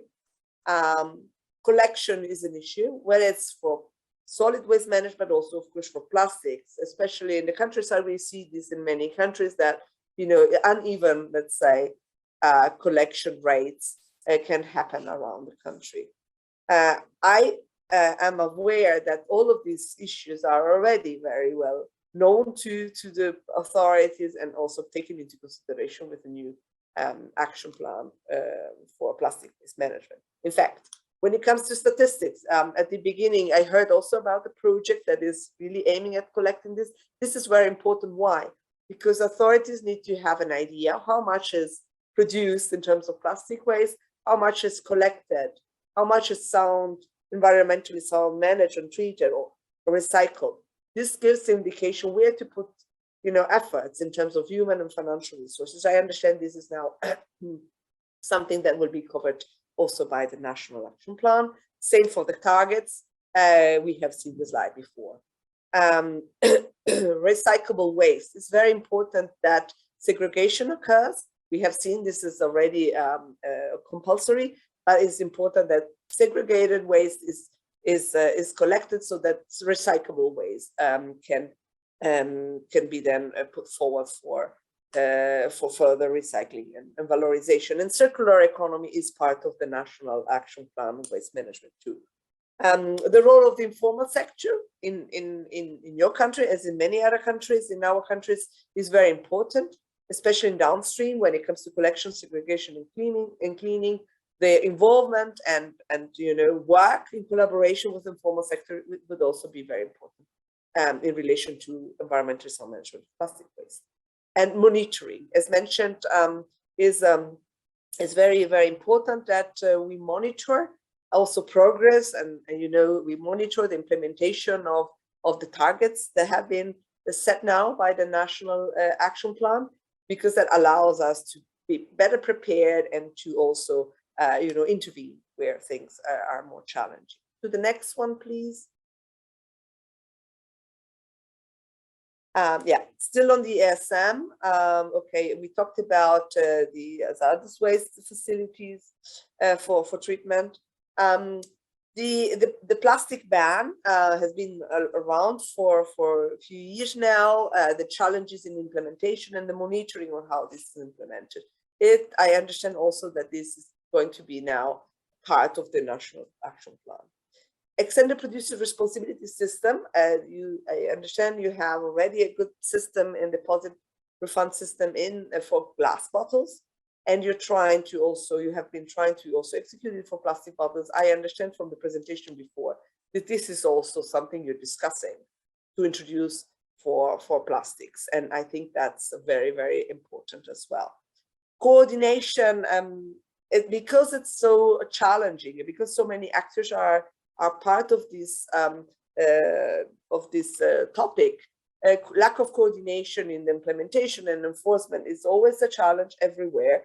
But I see that, as mentioned, specific responsibility are assigned to specific agencies and institutions through the new National Action Plan on Plastic Waste Management. So I understand that this is already very clear, and efforts are being taken in this regard. And then, of course, public awareness and financial aspects related to waste management actors are always key also to ensure that there is a comprehensive and synergetic approach across all components and stakeholders of this. If you go to the next slide, please, we look at transboundary movements. Yeah. So Basel Convention, I understand that a lot has already been, set in motion in the last probably 6 months or so, and probably you can also update us on this part. And I think this is very important, especially for the part that concerns transboundary movements, as we have mentioned. So the dedicated committees are probably now active and getting actions in place.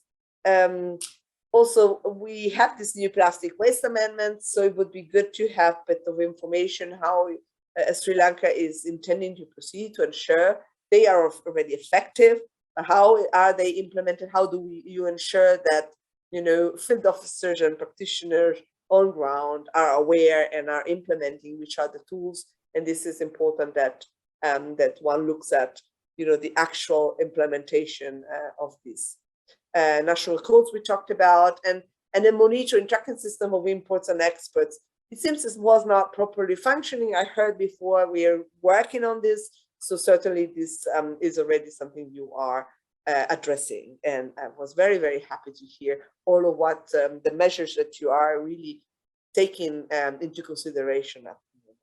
So I think this is a bit all from my side as general preliminary ideas of the gaps and challenges and also of the strengths. And this will help us to then identify which are the recommendations for an improvement of the national legal and institutional framework in order to then support further this project, as Tatiana was highlighting before. Any questions? I'm happy to, oh yeah, sorry, that there are, yeah, I was mentioning about the institutional framework. I think this slide can certainly be then improved also because of the different institutions and assigned to specific goals in the recent National Action Plan on Plastic Waste Management. Indeed, we need to see that always when it comes to plastic waste and environmentally sound management of waste and transboundary movements, different actors at different levels from the institutional side are always, let's say, called in. So from the policy making through implementation regulation, also at national, local level, and then frontline for the actual implementation of field officers and customs and, standards institutions or waste management authorities. So yeah, thank you very much for this space, and I'm eager to hear your comments and your inputs, if any. Thank you very much, Tatiana. Thank you very much, Vittoria. And perhaps just the quick note that while the first component is on transboundary movement, because we are looking into the legal and institutional aspects, which also, of course, relevant for the environmentally sound management, which will be the subject of the discussion in the next agenda item.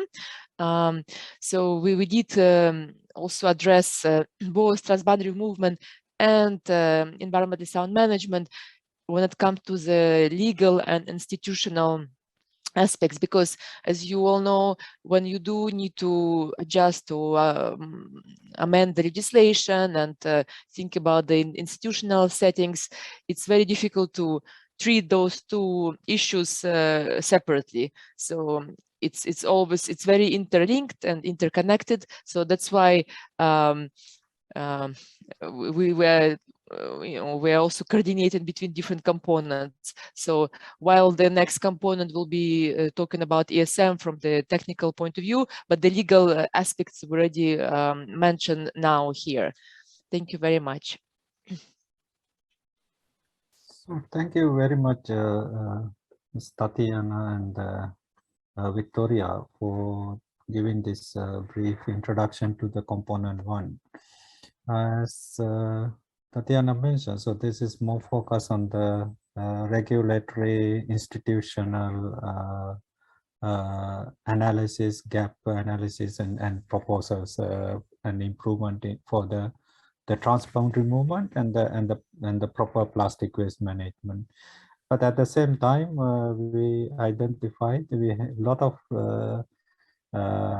regulations and the policies are available.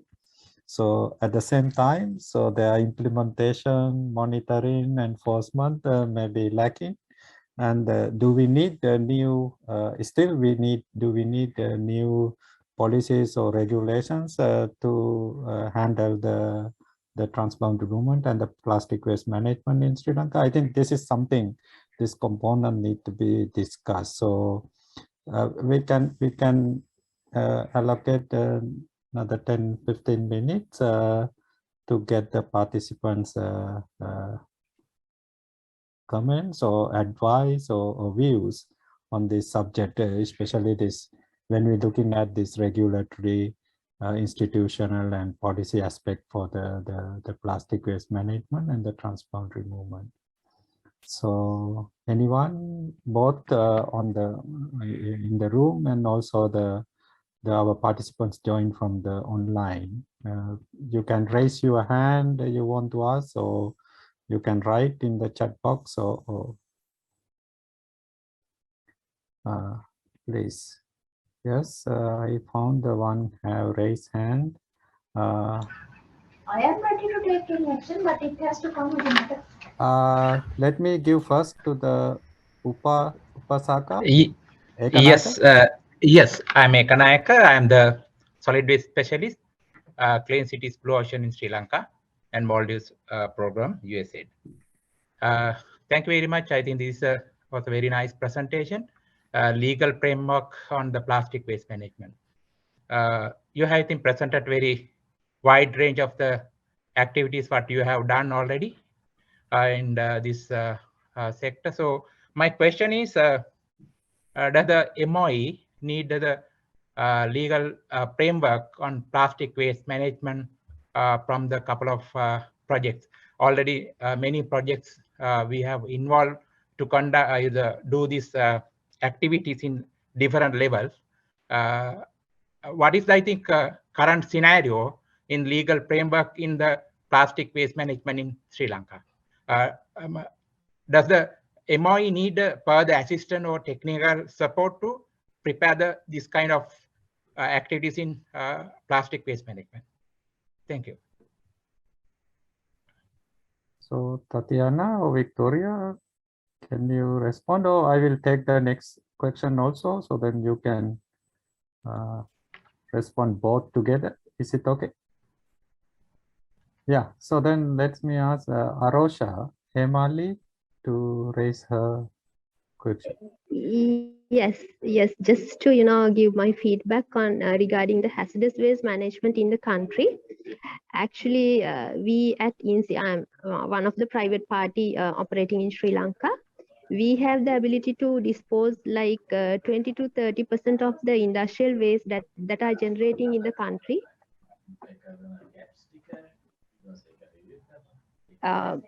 So that is what I actually want to highlight. And in fact, very recently we have undertaken one of the major projects in the country, that is to dispose the polychlorinated biphenyl, that is transformer oil disposal. So in that sense, we would be able to demonstrate the hazardous waste disposal capacity in our setup. That is what I just want to highlight, which was mentioned during the last presentation, that there's no any hazardous waste management facility in the country. So I just want to correct that. Thanks, Arosha, for giving this information. So I think this is very helpful. So Tatiana or Victoria want to respond? Well, I don't know if Victoria will also have some feedback. I think with regard to the comment from Arosha, I think thank you very much. It's very much appreciated. We do have, let's say, official official information provision by parties, and which do also provide information as part of the national reporting obligation on the facilities for disposal recycling. And sometimes perhaps certain information is not reported. So, and I think that's why we are having also this national consultations or this meeting to make sure that we have the latest and we have the most complete information. So we took note, and we will update the assessment, and of course it has also implication on the gaps and recommendations. So that's very helpful. Thank you. And then for the question about the legal frameworks, and I think what you were saying, that there have been previous projects also which look at the revision of legislation, and that already has been perhaps done, and whether, as far as I understood, whether you were saying whether it's still useful or needed. So I think here perhaps there are several aspects to that, and several entry points. So since we are talking about the plastic waste from the entry point of the Basel Convention, and hazardous plastic waste and mixed, or this, as we call it, other plastic waste, is subject to the PIC procedure. So it's within the scope of the Basel Convention. Then the whole procedures of the Basel Convention applies So it's not only plastic, but also other hazardous waste. So, and from that point of view, this is also an opportunity to see whether existing legislation effectively implements the Basel Convention. This is the first point. And the second point is that now that there is also plastic waste amendment, parties also need to update the legislation to make sure that they can effectively enforce the amendments. So there again, there is a need to make sure that there is this amendment also on the national level have been undertaken. So now that's more about let's say transboundary movement, import-export. If you take the plastic waste management as a management within the country, this is let's say another aspect to that, and it's a big topic as well, right? So and it's been taken in a different there are different perspectives how to address plastic waste from the legislative point of view. For example, in some countries, it's true that there is a focus is given to the single-use plastics. In other countries, there is also, it can be ban on the use or import. It could be also the packaging is given a lot of attention because it's contributes a lot to the generation of plastic waste. So, and in some countries, it's they do decide to take it as a to look at the overall as an issue, or only single out specific aspect of the plastic waste management. So these are the two, let's say, aspects, specifically implementation of the Basel Convention and TBAM and plastic waste amendment, and then management itself. So. And I think this is why we're having this consultation to make sure that whatever has been done, and which is something maybe we missed, that we need to make sure that we are aware of that. And because of course the idea is that we don't invent the wheel and we don't duplicate. So this is the most important for us as well. So there is we need to efficiently use the funds available under the project to really focus it on the place which is needed, necessary. And if I may, Tatiana, thank you again for the two questions and for your input, Ms. Rocha. Very much I will take all of this into consideration, and all inputs are very, very precious to us, especially in this context. If I may, it's true, every country does over and over again legal assessment, institutional assessment, but it's a let's say standing process, if you wish. You have now adopted new tools. We need to see how we are approximating and how we are advancing, especially when it also comes to the enforcement and implementation. And keep into consideration that this project is also aiming at suggesting an environmentally sound management strategy and all of this. And then parts of this also for the training. So we need to make sure we have the very, very clear picture of our strengths and our challenges to be able to most effectively concentrate our efforts. So, but indeed, it might seem something has already been done. But since last year I submitted my draft in July. You have advanced already so much. So we should be really starting again into looking how far we got and what else we could take. So it's a continuous project somehow. Thank you very much. I saw another request, like a question from the online, but I want to check with the Dr. Anuruddha in the room whether do we have any questions from the room also, rather than I'm taking another one from the online. Yeah, Mr. Mahendra Verara, Director Pollution Control, he wants to make a comment on this legal framework, maybe yes, initiative please. And what we have. So yeah, please. Please, Mahendra. I have an answer with positive as well as negative answers. To support his criticism, yes, I totally agree that there are some repeated works every day, like we'll do a what you call the we collect all the laws related to plastic and do something. That is also happening. And on the other hand, you know, the legal system has to review. So for instance, now recently we are going to introduce the extended producer responsibility. I think Ms. Sarojini is struggling because we want to now develop a law, and then considering the other existing regulations. That means, yes, there are some places where unnecessarily it is repeating, and where they are, on the other hand, there is a requirement. So what we have to do is we have to get together. That is why we have been trying to deal with all the relevant stakeholders to get together, and under Central Environmental Authority, we are going to declare a plastic waste management technical committee, and trying to include that subject into Basel Convention technical point, the technical committee. That is because now the global community is leading and trying to address the plastic pollution under Basel Convention. So we are going to do that, and our request from stakeholders is to, when you do some activity, please try to report to Central Environmental Authority and the ministry, so that we are doing this one, so that we can you know, like get to know each other, what they are doing. Otherwise we are repeating. Most of the time, why we feel like this assessment are doing, that is because the activities are repeating. But whereas in some cases we need some reviews. That is what our view. Thank you.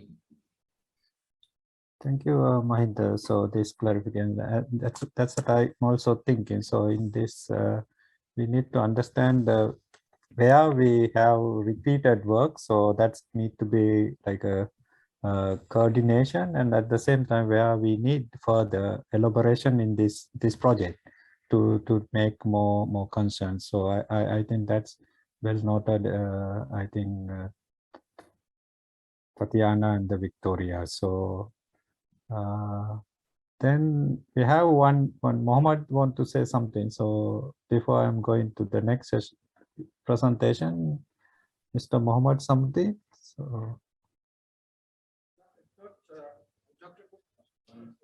Dr. Vara, we have another participant from the here from the audience. He wants to ask a question. Yeah, please. Okay. Yeah, hi, sorry everyone. Again, I'm representing officially here the Sri Lanka Institute of Packaging, and also I'm the secretary of the Laminated Flexible Packaging Manufacturers Association as well. And we also a plastic flexible packaging manufacturer, our own company. So just a few points on feedback. So on the strength of TBM, in the point raised on tax incentives provided for import of biodegradable products, manufacturing machinery, raw materials, and semi-finished products. So far, I don't know if it has been enforced, because even though we do bring down or have been trying to bring down biodegradable flexible films like cellulose based or whatever, there hasn't been any tax incentives shown to us with the customs when we are looking to import these products. Next point I wanted to highlight was the ban on HDPE. So one, it was implemented, and I know it was further mentioned later that there's not enforced properly, but also some issue that we've seen as an user and plus manufacturer of different types of laminating films using HDPEs. I think everyone here has noticed that usually the shopping bag, the supermarket bags are used with HDPE bags. Now it's been replaced with LLDPE, low linear density polyethylene bags. So at the moment, this has caused a increase in the plastic use. Rather than using a single HDPE bag in the past, now they're using 2 bags for the same purpose. So the plastic consumption, actually the weightage or whatever has been increased, even though the HDPE has been banned, because relatively HDPE gives more strength. So that's something I don't know if everyone also should look at in terms of reducing.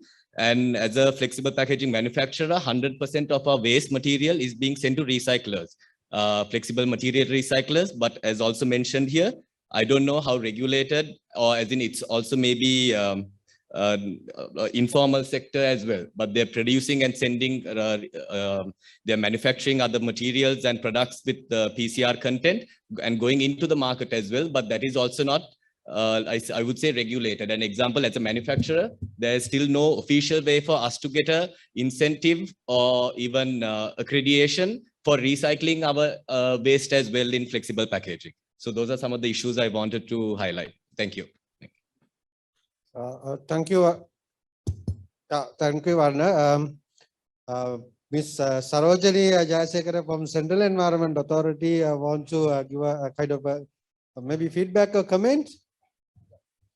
Actually, thank you. I mean that regarding your very comprehensive analysis, but there are some gaps in that analysis because that has so we can actually fill up that loops there. So one is that, as Arosha pointed out, that we have some facilities for hazardous waste management, but that is not to, I mean, that fully fledged facilities, because that even cement kiln we can dispose certain types of hazardous waste, but there are a lot of other ways to be disposed and remaining without any attention. So therefore, we need the kind of integrated, dedicated facility for disposal of hazardous waste other than the facilities available in Sri Lanka. And also healthcare waste, that also classified as hazardous waste. And now we have facilities to cover, I think, entire spectrum of that healthcare waste produced in Sri Lanka. There are to be, I mean, there's some small gaps there, but Ministry of Health is working hardly on that, and some private sector also involved in that. So that is the management scenario. And also that in regarding to the plastic regulations recently, and that we have regulated in 2017 and 2021, as correctly pointed out, that that there are some actually that disappointed object, I mean, that on that HDP ban, that is not the HDP ban, that is the ban on shopping bags made out of HDPE. So not the fully fledged HDP ban there. So that anyway, that as correctly pointed out, in the ban, before the banning, shopping bags are made out of HDPE. So that with the thought of that reducing the shopping bags usages, so that regulations was enacted and enforced to enforce in banning HDPE. But unfortunately, the entire spectrum is replaced by LDPE, as actually that is not an expected result, of course. But we have understood that, and now we are working on to, I mean, that to curtail that problem. In the next regulation, we are going to ban the certain size of shopping bags rather than restricting the material of the bag, so that so the small, very small bags will be, I mean, banned. I mean that it's shopping bags. So that now the restrictions will, I mean, that regulation will be amended with some sizes, not the material of the shopping bags. So that is been, I mean, that address. And there are so many things to be looked at, because that if we because this plastic and the usage of plastic is very much diverse, so that we cannot stop at one end. So we have to have a kind of assistance and to see this problem holistically. And the other thing is in the transboundary movement. So even the banned products, we are struggling to stop at the importation end of such things in the difficulty of developing national subheadings for HS subheadings. So that also a area that we need assistance, because that that plastic plastic is almost all the plastic material are imported to the country. We are not producing plastic material in the country. So that in order to identify the quantity and the varieties and the products, we need a kind of a comprehensive HS code system. Otherwise, that custom cannot trace those things at the point of importation. So therefore, in the life cycle analysis even, so that is the starting point we have to consider thoroughly in developing that database system, as well as that will be very much beneficial in proposing evidence-based decisions, because that at the moment we don't have much data, and that to come to a kind of very comprehensive conclusion. That is why some regulations are not gone to the direction as expected. Thank you. Thank you, Ms. Sarojini. We have another small comment, maybe?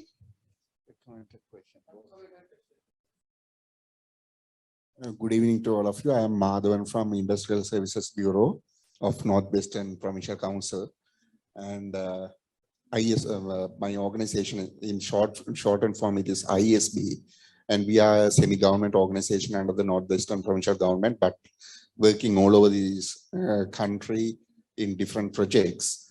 So 3 years back, I have been directly involved in a baseline survey, which was funded by the Coca-Cola and also the Asia Foundation, that is to map the quantities and also the qualitative aspects linked to the collection of PET and flexible plastics in 5 districts in Sri Lanka.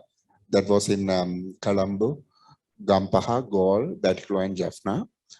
Then now we are one of the main partners for the project, which is funded by the Switch Asia program under the Sustainable Consumption and Production.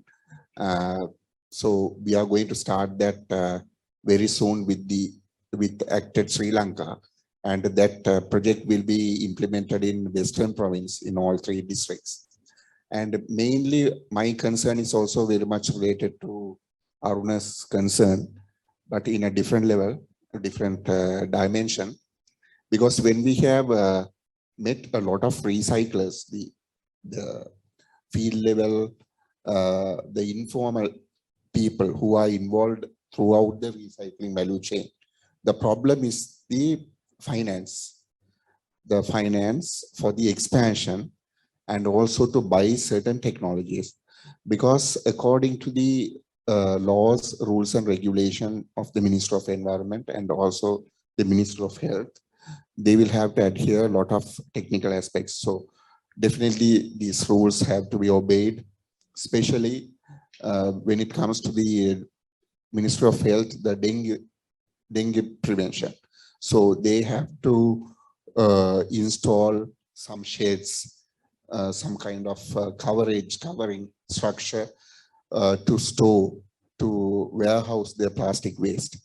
And also when it comes to the PET bottles, like the bulky plastic materials, the main problem is to bail those bulky bottles, because there is a huge demand for this empty PET bottles, but the problem is the bulkiness is the problem. And then again, to address this problem, to crush the bottles, so they have to get a lot of technical know-how, and also to obtain certain loan systems, loans and credits, special loans and credits, maybe through the government or from any special projects. So my question is how to address this problem, because there are so many recyclers and their real problem is this. So our concern is this also has to be addressed in the field level. Thank you. Thank you. Anuruddha? Anyone else? Maybe we will have another session, right? Yes. Yeah, after so. a couple of presentations, we will have another session where we can take up few more questions and feedbacks. And also for online participants, please wait till we finish next couple of presentations. Yeah. Next presentation, yes. Yeah, I think the last questions are very much in line with the next presentation, because we're going to discuss the environmentally sound the waste management. So one component is the formal and informal collection of this plastic waste, and especially PET bottles. I think we can hear from that component and more discussions how we can look at this the recycling and collection systems in more details. So then I would like to thank Tatina and Victoria for the presentations and information. So then let me invite Ms. Melissa and Dr. Amila to share with us the second component related to environmentally sound management. So Melissa, please go ahead. Good afternoon, everybody. It's a pleasure to be here with you and to see so many of you being here today to discuss this project on plastic waste management. This component 2 is about environmentally sound management. And this is a term that you will hear often. It's central to the Basel Convention. It's very important, but it's also a term that is poorly understood. And the reason is because it's very broadly defined by the convention. And I will read what it means really is to take all practicable steps to ensure that hazardous waste and other waste are managed in a manner which will protect human health and the environment against the adverse effects which may result from such waste. So it's really a very broad policy concept. And in a nutshell, basically what it means is that every country has to do what it can within its capacity, with the tools and the means that it has to ensure that waste doesn't result in harm to people and the environment. And so because of that, we are talking about component 2, but all the components of this project, and as you've heard already from some of the discussions from Victoria, and you will hear in the next session from my colleague Joost, all the components of this project contribute to environmentally sound management. And it is really great, as Dr. Kumara has highlighted, that there are so many of you here today so that you can provide your ideas about how to really improve ESM for Sri Lanka. In the specifics, what a component like this for our project would mean typically is to help a country develop a strategy for ESM. Now, Sri Lanka is already quite advanced in that regard. You already have a national plastic management plan, so we don't need to start from scratch. And this is really great. And therefore, what the project is meant to do is twofold, is to strengthen the NAP and to catalyze implementation of activities that are considered priority by you. And then in the specifics, this means two things. One is developing an inventory of plastic waste, which will provide the foundation for a monitoring system, as this is identified as one of the priorities of your national plastic management plan. And then the other components will be more specifics, and Dr. Mila will be telling you more about this in his presentation coming up next. And here, you know, we really want to hear from you in order to shape these activities so that they can strengthen the implementation of the NAP. So I look forward to all your inputs to the national inventory of plastic waste, for which there's a dedicated session later on this evening, and also to the components on ESM, the specific activities that Dr. Mila will be discussing next. Thank you very much.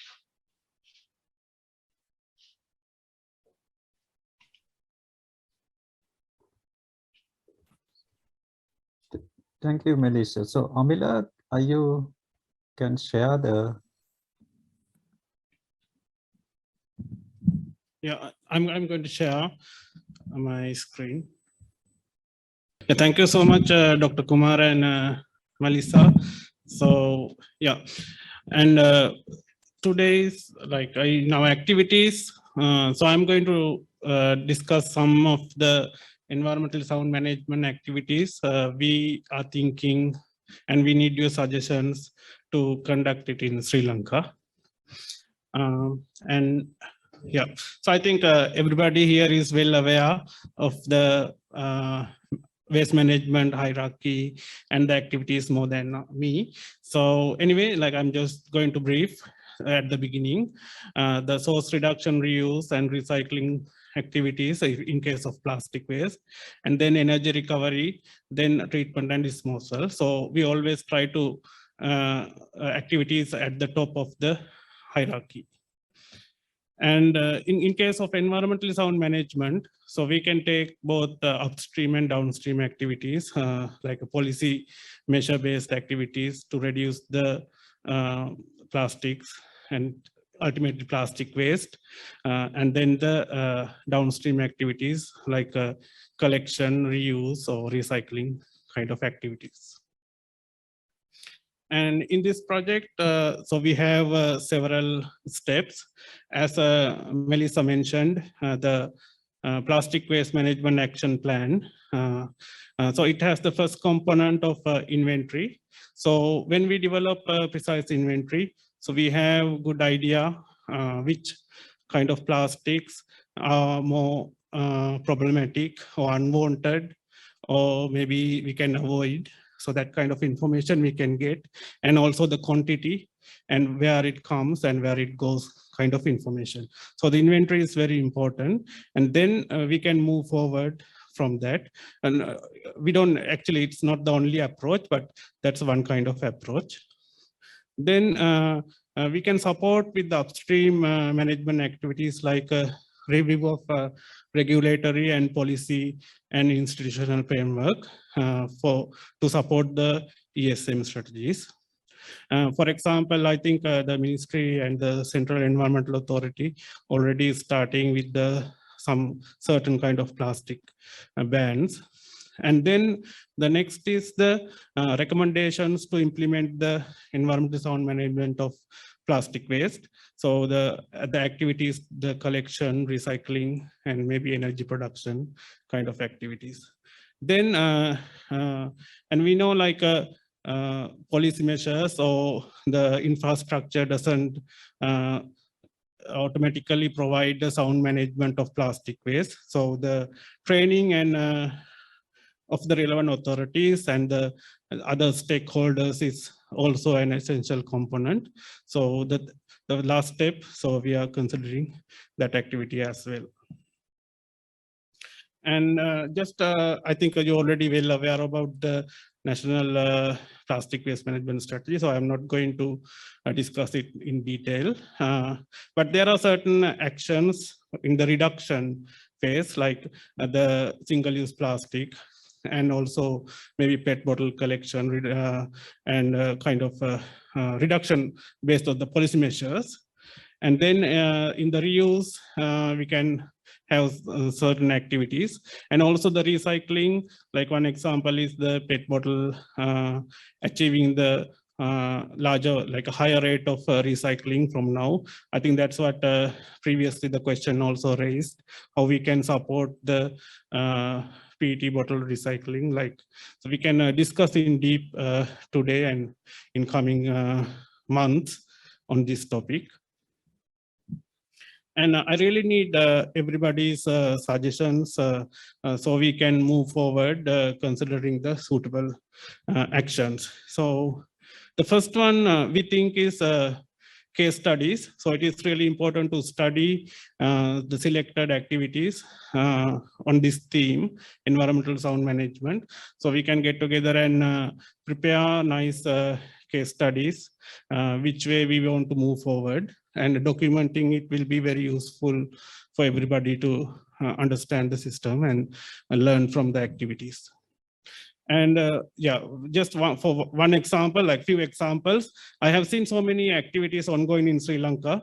Like one is ISB, I saw a very nice event previously, like a PET bottle recycling activity. And I saw Satosa and some Plastic Bottlers Association collaboratively introducing DDRS, so digital direct refund system kind of activities, the collection of bottles, and so they are very highly interested.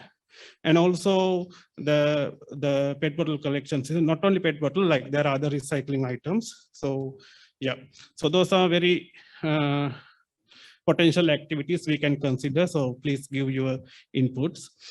And private sector, both private sector and public sector and informal, formal sectors are actively working on this.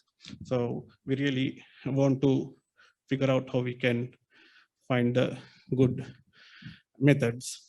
And the next one is how we can support the reduction side. So how to, for the national plastic waste inventory and building on the action plan, how we can move forward. So there are certain steps. So one, as I previously mentioned, the single-use plastic ban. So how we can improve and go forward and actively get the stakeholder participation to make the policy measures real implementation in the country level, national level. And maybe one, like previously we are thinking how we can develop policies, but now we are talking in the era of evidence-based policy making. So how we can use scientific evidence to support the policy making process. Yeah, so of course, life cycle assessment approach is one approach. So we can discuss these kind of things in future. And it's very important thing happened yesterday. So the fisheries sector plastic pollution. So that's another one target of this project. How we can environmentally soundly manage the plastics in the fisheries sector. And I think there are very important stakeholders in this workshop today. So we really appreciate your inputs. Like yesterday, what happened on the way from the airport, so I had chance to see some Nigambo area, some fishing nets. Those are, like, we can see some used nets, stacked piles, and that person in the picture, he was telling very nice story. What he's doing is snitching the damaged nets. So they are reusing, repairing and reusing, very important. And same time, he mentioned very interesting story, which kind of, I started to think a lot.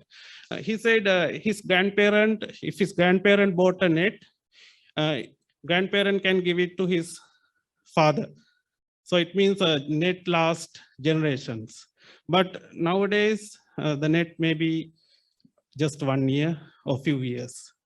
So we need to think one side, how to collect the nets, whether we should recycle, where we should recycle. So that kind of aspects, plus what happened to the nets, so the quality assurance kind of aspects as well. So, and I think that's all what I need to share at the beginning. So I would really appreciate your valuable suggestions, how we can move forward with these three areas. Thank you. Thank you, Amila. And also, Melissa, do you have anything to add Amila's presentations before we going to ask any questions or comments from the audience? Simply to say that yes, it's important to have the inputs from the stakeholders in order to shape this in a way that can meet their needs and be comprehensive. Okay, thanks. So I found like the first activity is already it's going on like a collection thing. So we need more coordination with what's going on already. The studies done by Coca-Cola Asia Foundation and Switch Asia activities on this the informal and the formal collection system. So then let me open the audience to any comments or points or clarifications. So let me ask Mr. Mohammed Samsudin, do you want still to make any inputs?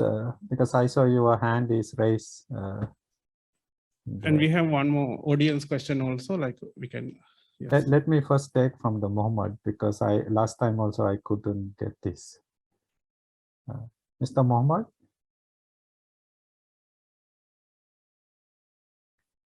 So no, okay, so Amila can go in getting the questions from the room. Yeah, can you? Thank you, Amila. I'm Deepta from NARA. So,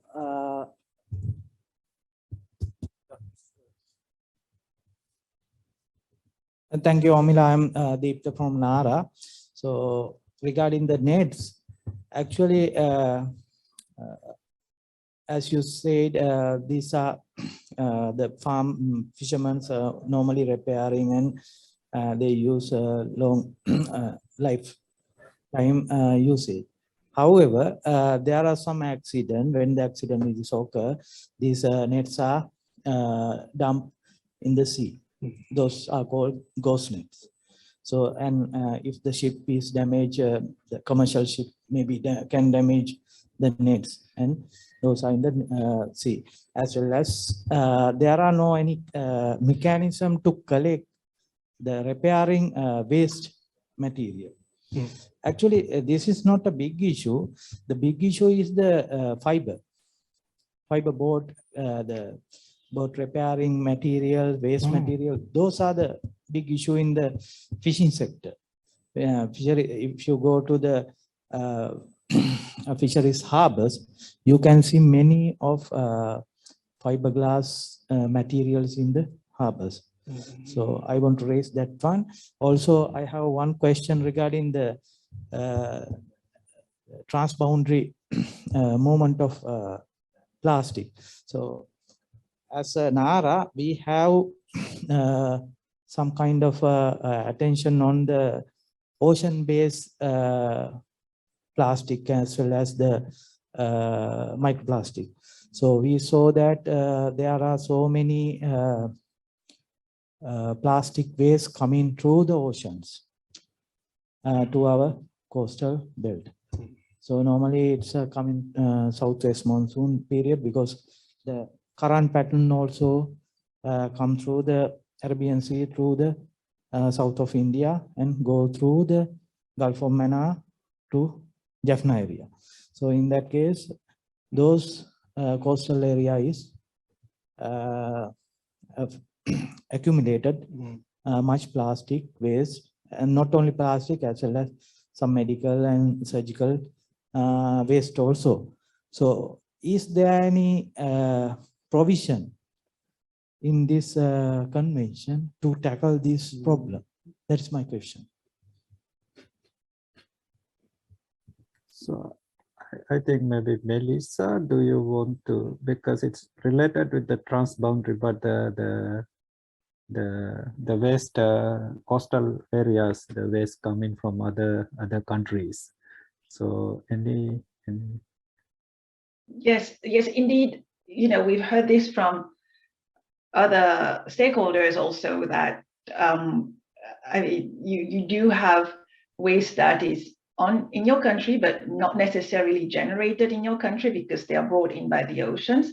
And the way, I mean, Basel Convention is about taking national measures to prevent waste production, and also to make sure that it is managed. So in the long term, if every country implements the obligations, then you shouldn't have this situation, right? But it doesn't have any provisions for tackling waste that's in the oceans. Thanks, Melissa. So it's clear we don't have any provision at the moment in the transboundary. We want to tackle this the transboundary movement from the sea. So that is the answer. I have another comment. Yes, because please. we're talking about environmentally sound management of plastic waste. I think we can also consider waste upcycling for some of the more problematic waste like Tetra Paks, metallized film, and even these medicine cards, blister packages. So there are few waste upcyclers in Sri Lanka. I think ministry invited Katan upcyclers. He's not here, so we can actually upcycle, convert those materials. We can mix them with other plastic materials that are not normally recycled and make products. So I think that should be included in the solution list. Yeah.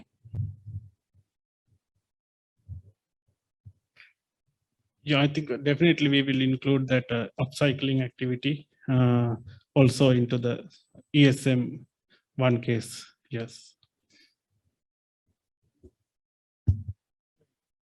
Dr. Amila, you mentioned about case studies and to share. Actually, Ceylon Chamber started this EPR roadmap development process. During that time, we had consultations with all the stakeholders. So USAID also, since it was supported by USAID, they wanted us to share some case studies. So we have developed 3 case studies. One on Coca-Cola Back to Life program, and then there's a social enterprise called Zero Waste on that, and one other. So I can share those with you. I mean, now they have gone beyond. This was about 1.5 years ago. So they have improved their versions, and now the Zero Trash also already set up a material recovery facility with a partnership from the another leading private sector. So we can update those. At the same time, private sector has, you talked about fishing nets. I think I very well know MAS Holdings. They are not into fishing nets business, but they are into polyester yarn use in their day-to-day apparel production processes. So they are involved in a net collection program. At the same time, the USA municipal waste recycling program has started, to engage the fisheries sector, especially the small fishermen, take a lot of small bottles like this and they just throw them away. They never bring them. So they engage these people. And now after their pilot project, they have now, had longer term deliberations with the fisheries ministry, and now they basically has made it kind of a condition. They can take only 5-liter bottles and above, not smaller bottles. At the same time, they have to declare how much bottles they take, and then they have to bring them back when they go. At the same time, private sector has supported. One private sector company has set up 30 collection huts which can collect about 15 to 20,000 kilos. So there are a lot of case studies. I mean, if we can give more and more publicity to this, I mean, then others can emulate, others can replicate, others can learn from these experiences. I think, yeah, thank you so much it's very, very useful, and Chamber of Commerce Project Act and USAID activities. And regarding that, I think that PET bottle collection from the fishermen and the net, that MAS Holdings one, I was also a little bit get to know that that they were exporting the collected one for convert into the yarn. Yeah, that's very, very useful case studies to consider and promote further.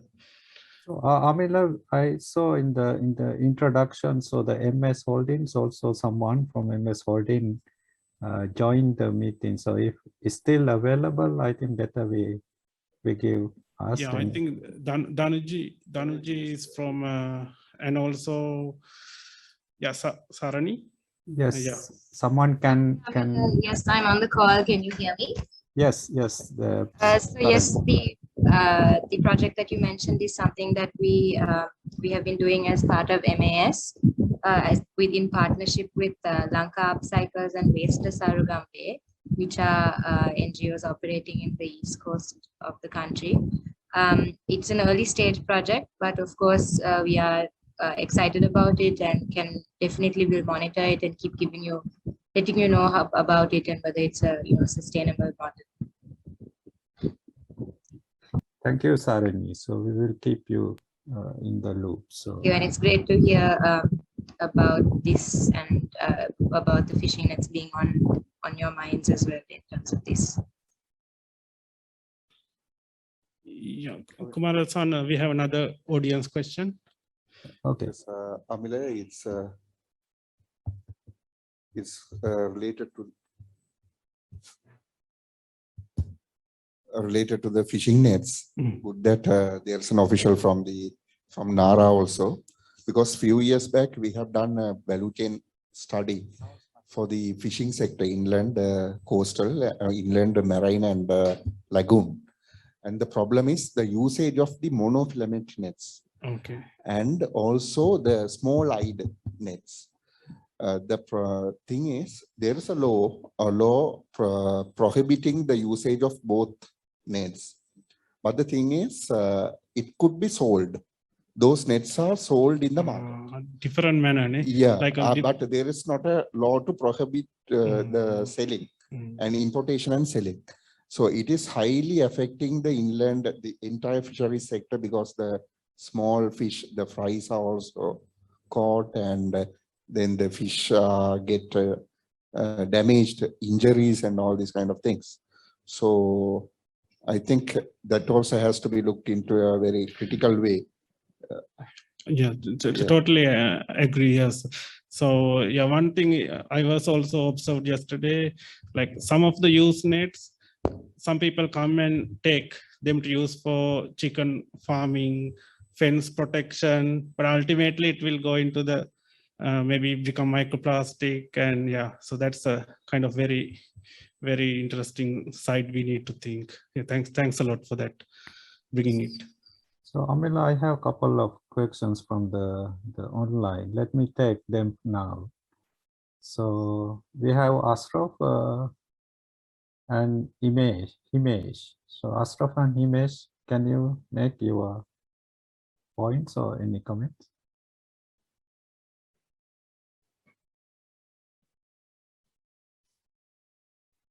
Ashraf or Himesh? So if not, we also have, yes, both of them. Okay, so they are not responding. So anyone from the room? Yes, well, I have a special kind of a question, I think, because it's maybe it's going to be a very good case study if we can find solutions. Now, in the health sector, Can you briefly? Yeah, he's going to arrange. Yes. Introduce yourself. Yes, please. Yes, I'm Dr. Inoka Suravira. Hi, Inoka. Consultant. Yes, hi. Well, this is something special in the health sector. Like we have these machines, which are like, the hybrid autoclaves where we manage infectious waste. And basically, it's not incineration. It's like, sterilization plus treating under pressure and temperature. So the final product is actually not hazardous because it's non-infectious. But then we treat all these syringes so that you have a lot of plastics there. Even though you can have gauze and other things, I mean, they are biodegradable, but certainly these plastics are there. So it's kind of a mixed waste.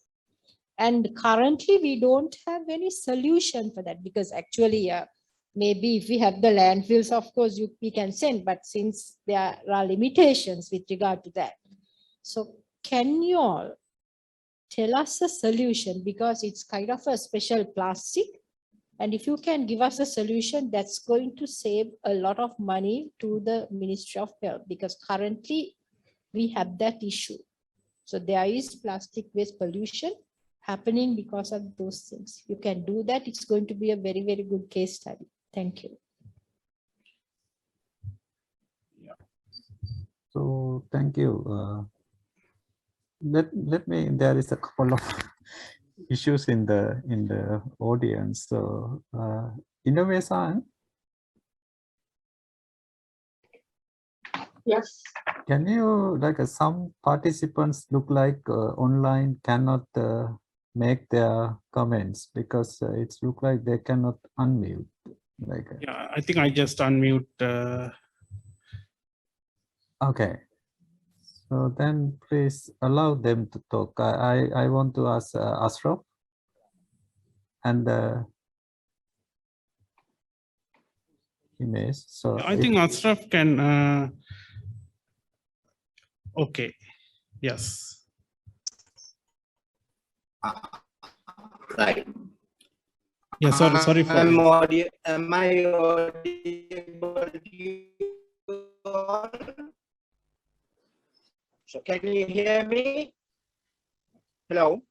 yes, we can hear you now. Thank you very much for giving. I'm Mohammed Ashraf from Sri Lanka Customs Consumer and Environmental Protection Unit. Sri Lanka has been selected by WSU and the Japanese government for plastic waste management project. Actually, my question was for the earlier session, but I didn't get an opportunity to deliver my opinions. So what we are feeling in Sri Lanka is the legislative problem.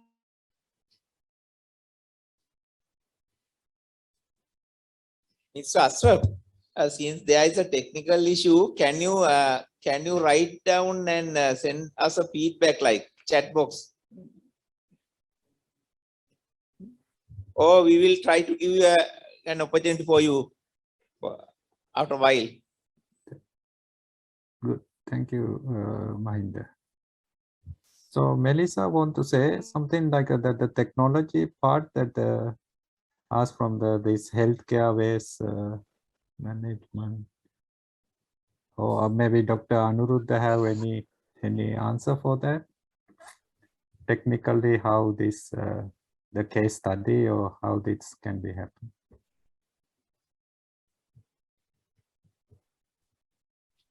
Yeah. Technically, yeah, we have been waiting for this large landfill facility. That's one of the solution, but it's not resource recovery. Of course, it's a very conventional landfill disposal solution. Given the situation, if we cannot go for any resource recovery activity, but at least in maybe in it might take another couple of years. Landfill will be available for disposal, even for some of the not really hazardous, but this kind of a special waste. Discussions are going on from the ministry, CEA, and also urban ministry as well to convert part of that landfill to a kind of a special cell where we can dispose some of the not highly hazardous, but some of these waste, like some of the residuals from incineration, and also some of the waste from these healthcare facilities. And also maybe we here in the audience, we have one of the representative, I think the key private organizations providing these healthcare waste disposal solutions. Mr. Vijayasekara, would you like to say something on this? Mic, can you give a mic?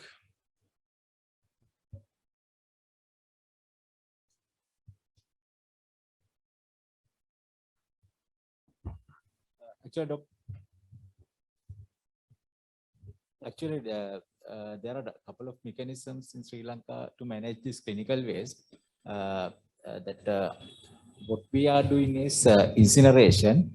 This is kind of end-to-end solution. But the problem of that, what problem that doctor asked, that this is another treatment option available. So that what is the solution for the residues? So this is actually two different scenarios. So that in the sense of incineration, so that that particular process that we are conducting, I mean, as a end-to-end solution, the particular process is going well. For this particular residue stuff, I suppose we have to think in different way and come back to some kind of solution. But I would like to take this as an opportunity to add something after listening all these comments.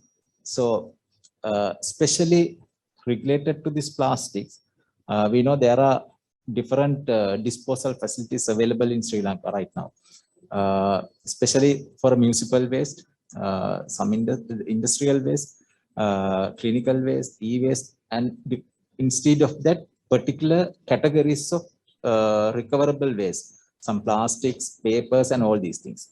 So my understanding is there's a logistic issue actually.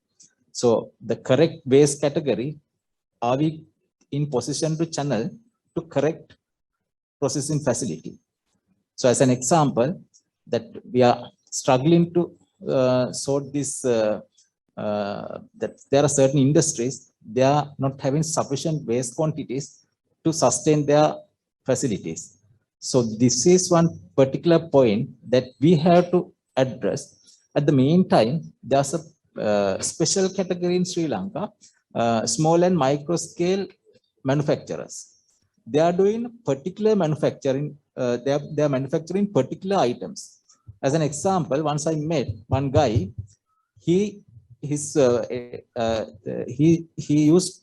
a particular category of plastic to manufacture high heels. He wants to have a limited quantity, but substantially it's a tangible quantity for the ABS plastics. So the issue is there are certain recyclable categories as well as non-recyclable categories.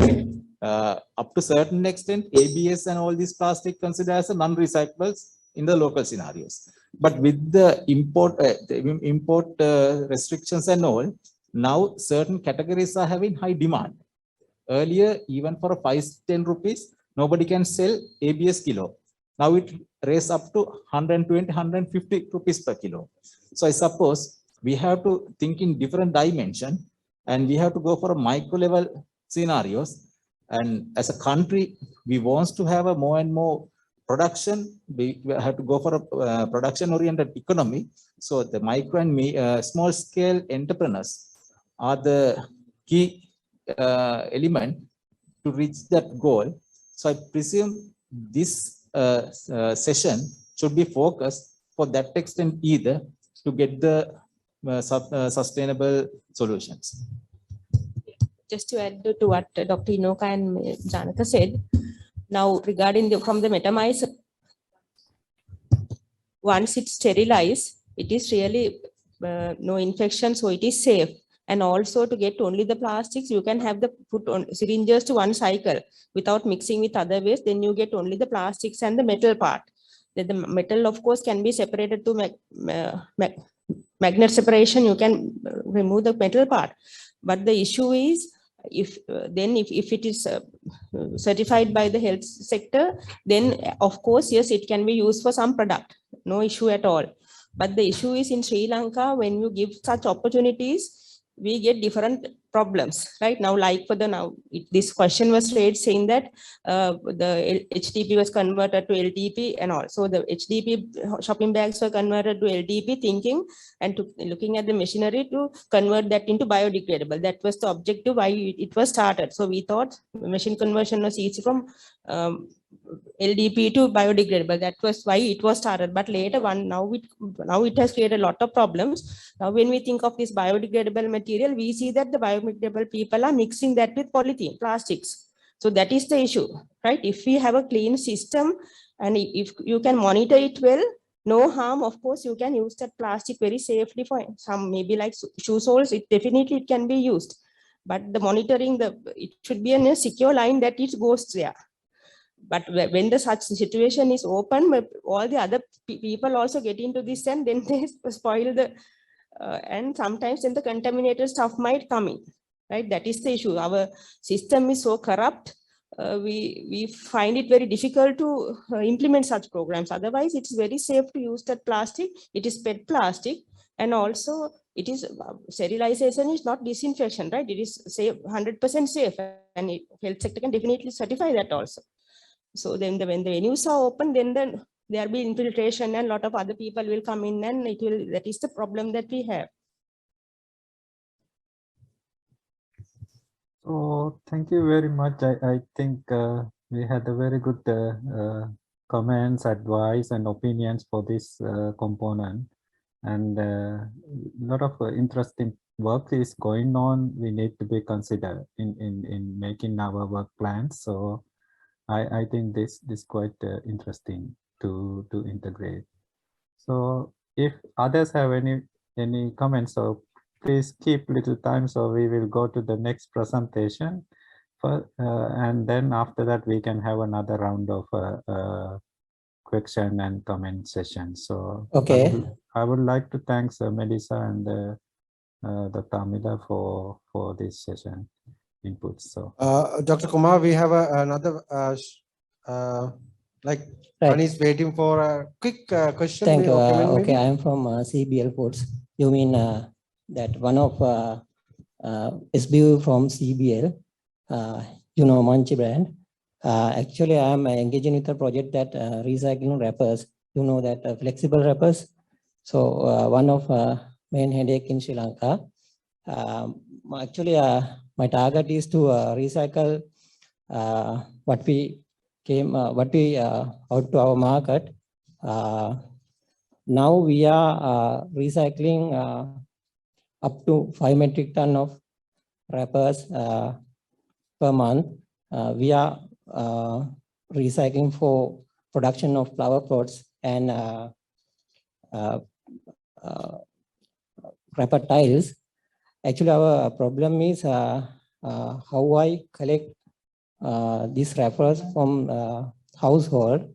Currently, we have engaged with several companies and collect up to 5 to 6 ton. So if you can help to us collect from household, it would be beneficial to everyone. Actually, we are now doing a pilot project around Kaduela and Malabe area, collecting from household. Just now we started. We hope to expand island wide.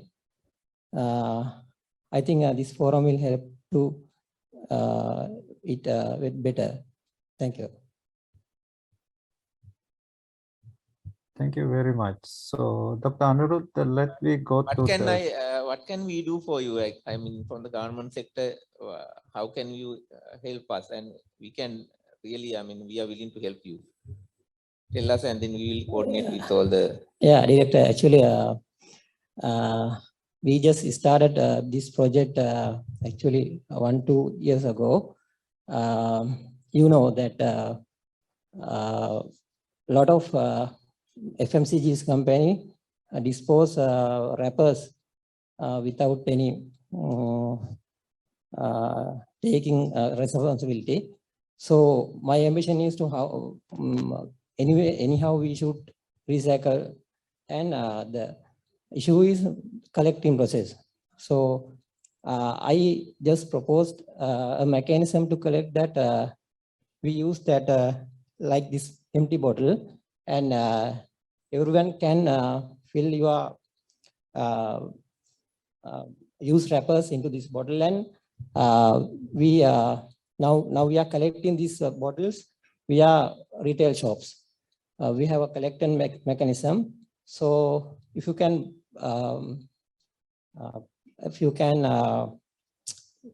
popular payments around the country, it will be help to us. I think Ms. Sarojini will give answer for that.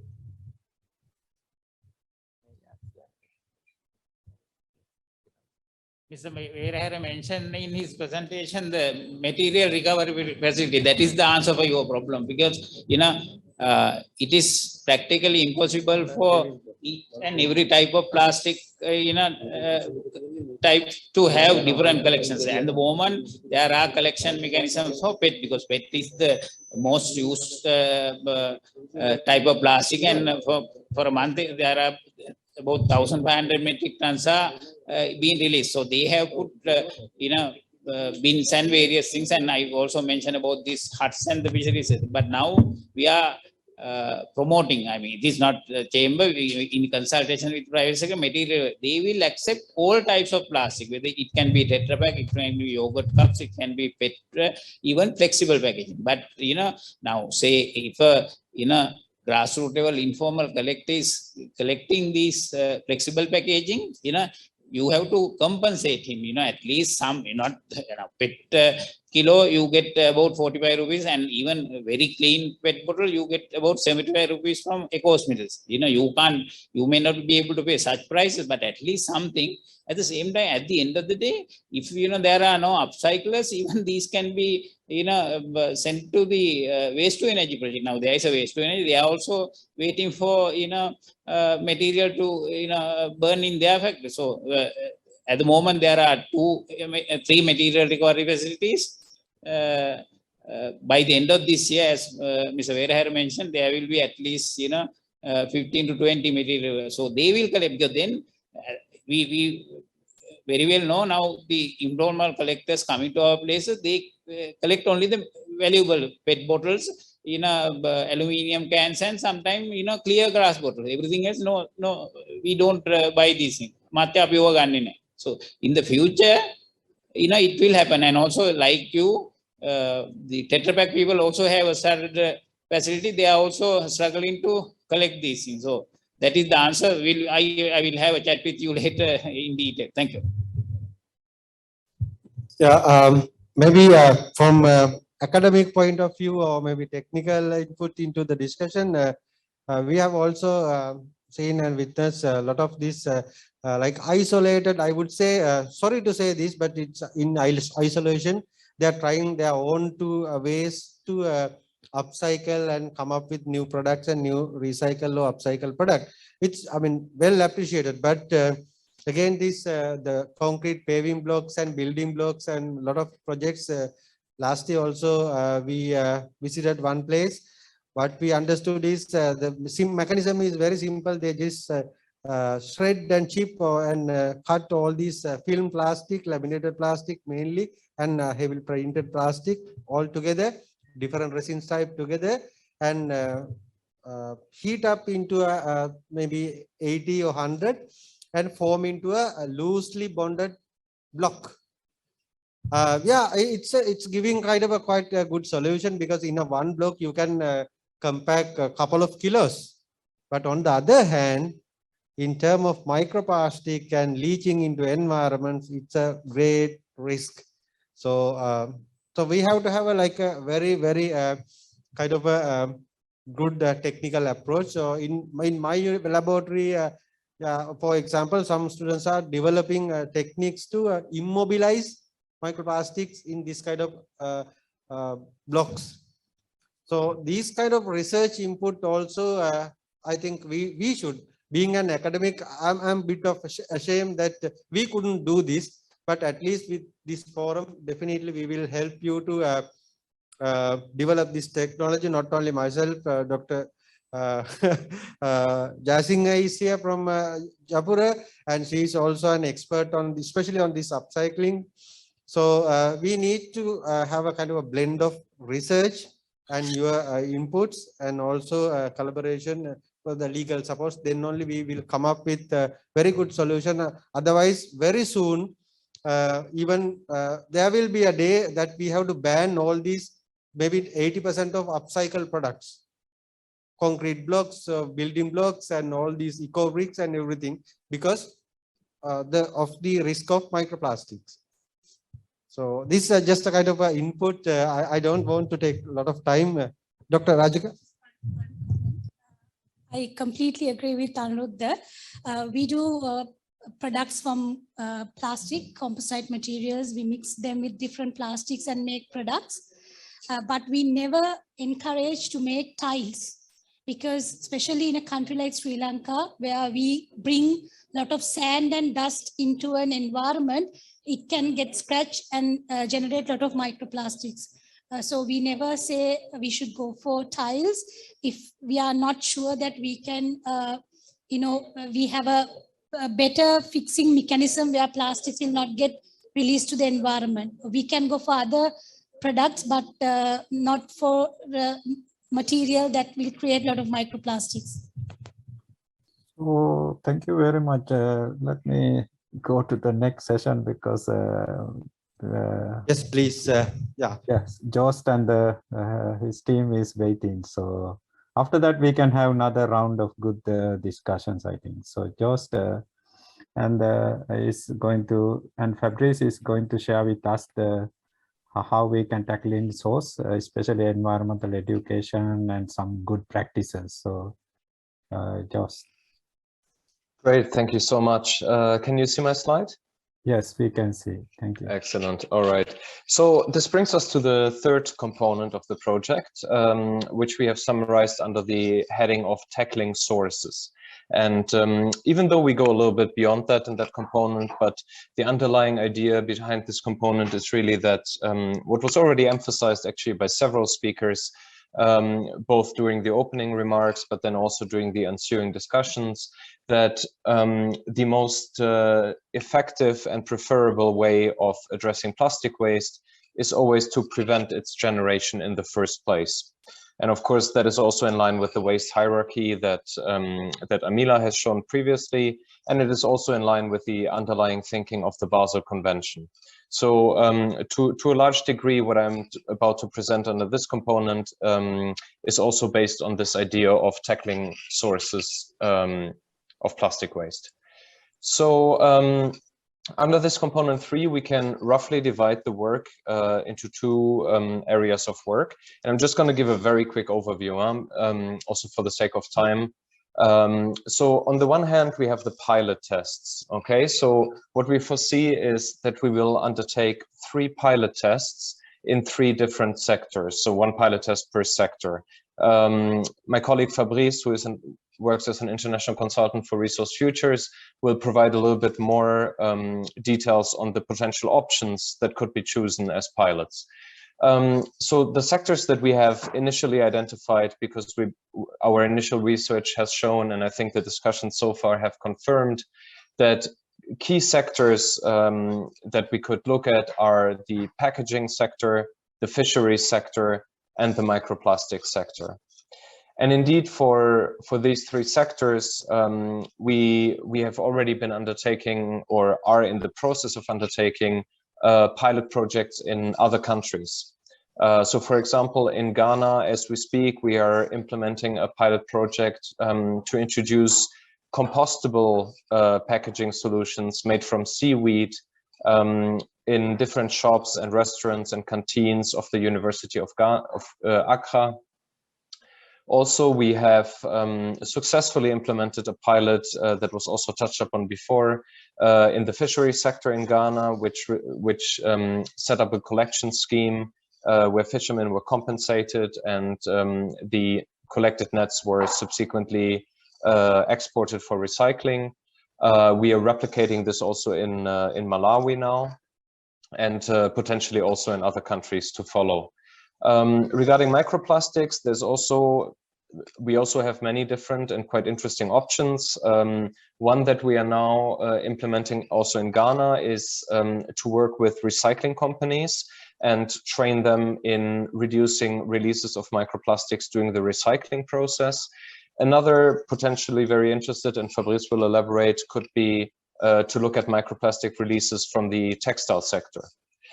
And then when it comes to awareness raising and education, so essentially as regards both, we have been developing a series of materials for general outreach, but then also targeting in particular schools.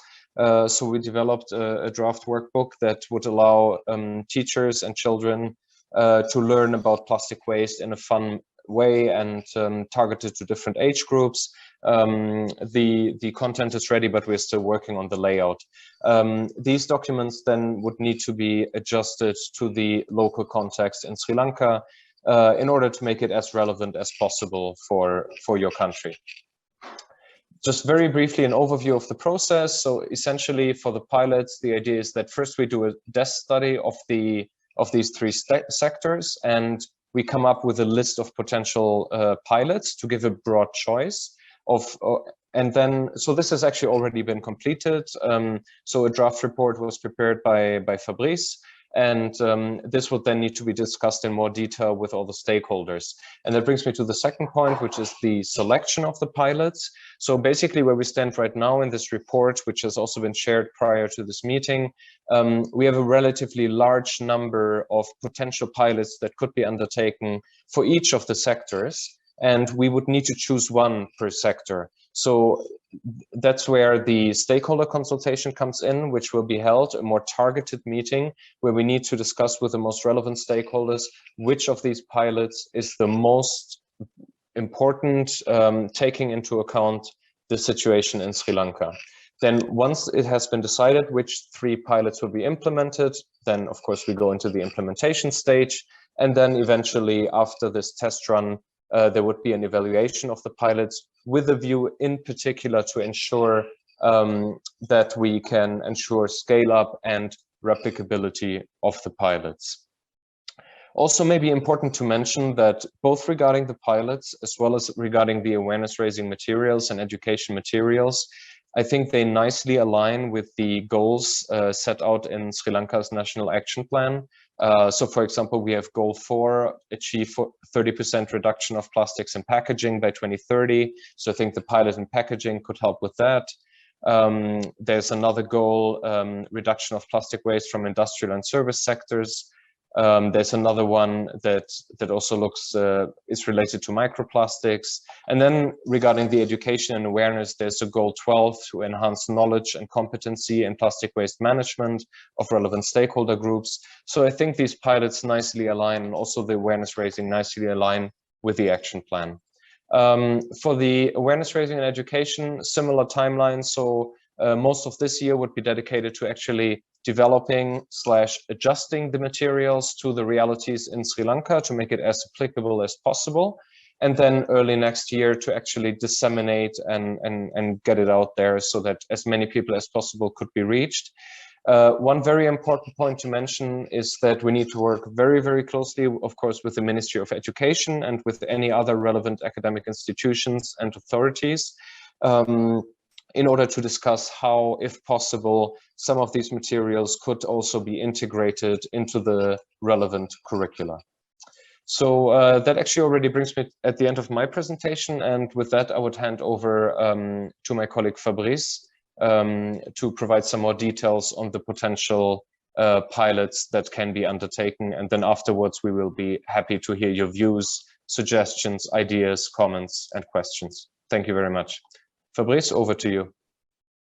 Thank you very much, Joost. Hi, everyone, and my apologies. I had some IT issue this morning, and my camera is it's not working, so apologies for that. Should I share my presentation or? Yes, please. Otherwise, right. I can do it for you. If it doesn't work, I have yours. But if you can do it, perfect. Yeah. Okay. Just let me just share.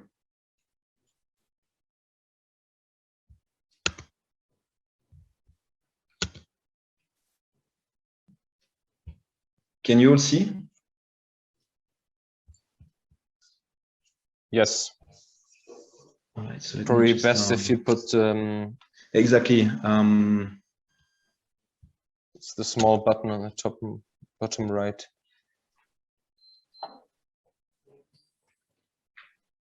Is that okay? Perfect. Yeah.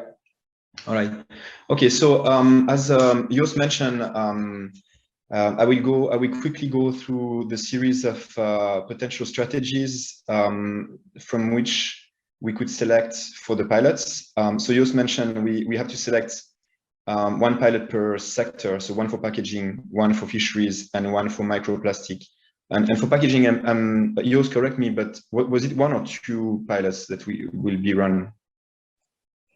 No, sorry, you're right. For the packaging, actually, unlike the others, it's 2. Thanks for picking that up. Yeah. Okay. Perfect. Yeah, okay. No, I just wanted to make sure. So,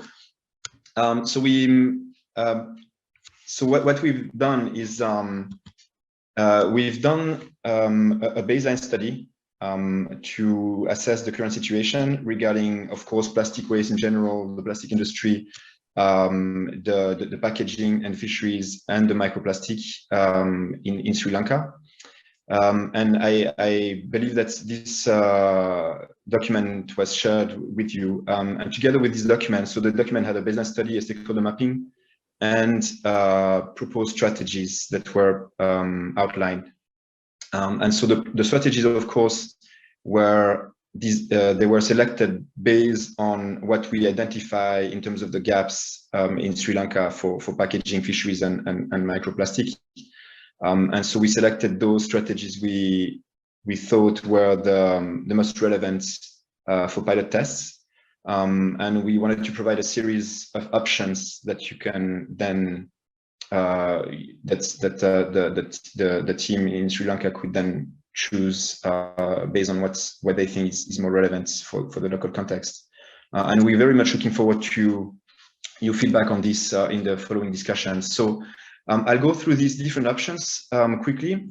And so for the packaging, the different strategies that we propose are as follows. So there is one of the strategy could be to test reusable lunch boxes for the food delivery or the takeaway. We found that the lunch sheets were one of the big issues in Sri Lanka. It's one of the most prominent source of plastic waste. And so a pilot in regard like to tackle this issue of lunch sheets by proposing alternative that doesn't generate waste and prevent and minimize this waste from the lunch sheet could be interesting. And so there are different options that have been tested worldwide, especially in the UK, but also in different countries, providing reusable containers for food delivery or for food takeaway, and using a deposit and return scheme to help the customers to basically return these containers if they don't have their own for food for takeaway food. So the idea would be that we could pilot test something like this in a university campus or in a major commercial food court, introducing this scheme of reusable containers for lunchbox. Another option is to pilot test refill stations in major supermarkets. So these refill stations will be to provide some basic commodities in bulk, and people could come with either their own containers, or they could come, take a container, a reusable container in the shop, using a deposit return scheme. So there will be a deposit on the container, and then when they return it, they get the deposit back. So this type of refill stations has been tested quite. There is a lot of supermarkets in the UK in particular who have tested this type of solutions, also in France and different countries. But the UK is becoming a widespread system now. Like there's more and more shops and major supermarkets like Tesco and Asda and so on are pilot testing this thing. So that's another option we could test also for Sri Lanka, since packaging is one of the major issue, and plastic bags and so on. So that could be a second option. A third option would be something more on education and outreach. And so as part of the BRS NORAD 1 projects, there has been an education toolkit that was developed. And one idea could be that we could introduce these toolkits to pilot school as part of the curriculum and see how that would work, and eventually maybe scale that up for the curriculum nationwide if that works out well. So that's one option. The toolkit is one. The education toolkit is one thing that could be pilot tested in the school, but also there is a series of activities we could add to that, which would be more practice oriented and good for visuals for the kids. We could provide reusable toolkits for cutlery, for instance, for the meals they will take, segregation bins in the schools, together with also providing maybe segregation bins also in the households of the students, so they could be introduced to segregating plastic waste at source. And also different other activities like maybe a competition between the different classes on who is best at preventing plastic waste or at segregating the plastic waste that remains, and so on. So we have a series of activities that we developed for Ghana, for instance, for a pilot there, that we could use also for pilot test in Sri Lanka. And we could, of course, we have to assess the situation in Sri Lanka and choose the school and check with the school and then adapt these activities accordingly. The other option would be to pilot test zero waste options in a hotel, like a landmark hotel or a hotel chain. So by replacing single-use solutions, single-use plastic solutions with reusable alternatives, whether for food and beverage within the hotel, for personal care, for housekeeping, and so on. And then the last option for packaging is to pilot test water ATMs. So water ATMs, basically, it's a catchy name to describe water vending machines, where you can pay, you can come with your container and refill your container with purified water from the machine. As you can see, hopefully the screen is big enough, you can see there is an example in the picture where you have these water vending machines, you refill your water and then you pay using coins or a smart card or even a phone. There is different options available. So that's also another possibility for packaging to replace the issue of plastic bottles. For fisheries, there are three options. So one of them would be more focusing on the data collection issues, but also very much on awareness raising at the same time. So we came up, so when we did the research for the business study regarding abandoned, lost, and discarded fishing gear, we couldn't find like specific data on that. We could find some data on fishing gear, but not specifically on that. So I think that we think there was something maybe to be done in terms of data collection. And so we could use for this what we call fishing for litter. So basically what that stands for is that we work with the fishermen and the coastal community. We provide to the fishermen the bags they can use in their boats to collect the plastic. So when they fish, they will collect in the nets some plastic waste that is out in the sea. They could, rather than throwing it back in the sea, they can put it in the bag, bring it back to shore. There is some bins that will be installed at the shore, and they can put the plastic in these bins. And then on the shore, we could use this to do some categorization of the waste that we find that has been collected. And then based on this data, then we could, if possible, even do a publication, or at least do a report where we can basically use this data for public outreach about the issue of plastic waste. And of course, to raise awareness among the fishing community about this. So the people who will be involved in this collection of the plastic in the sea, then of course, there will be a series of like survey, focus group discussion, and so on with the fishing community along the issue of ghost gear.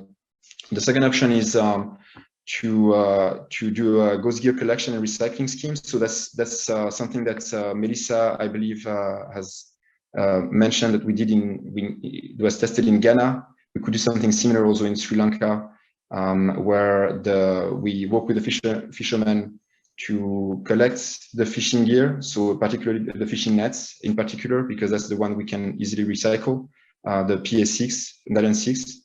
And then we have a network of international recycling companies that to whom we could work with for selling these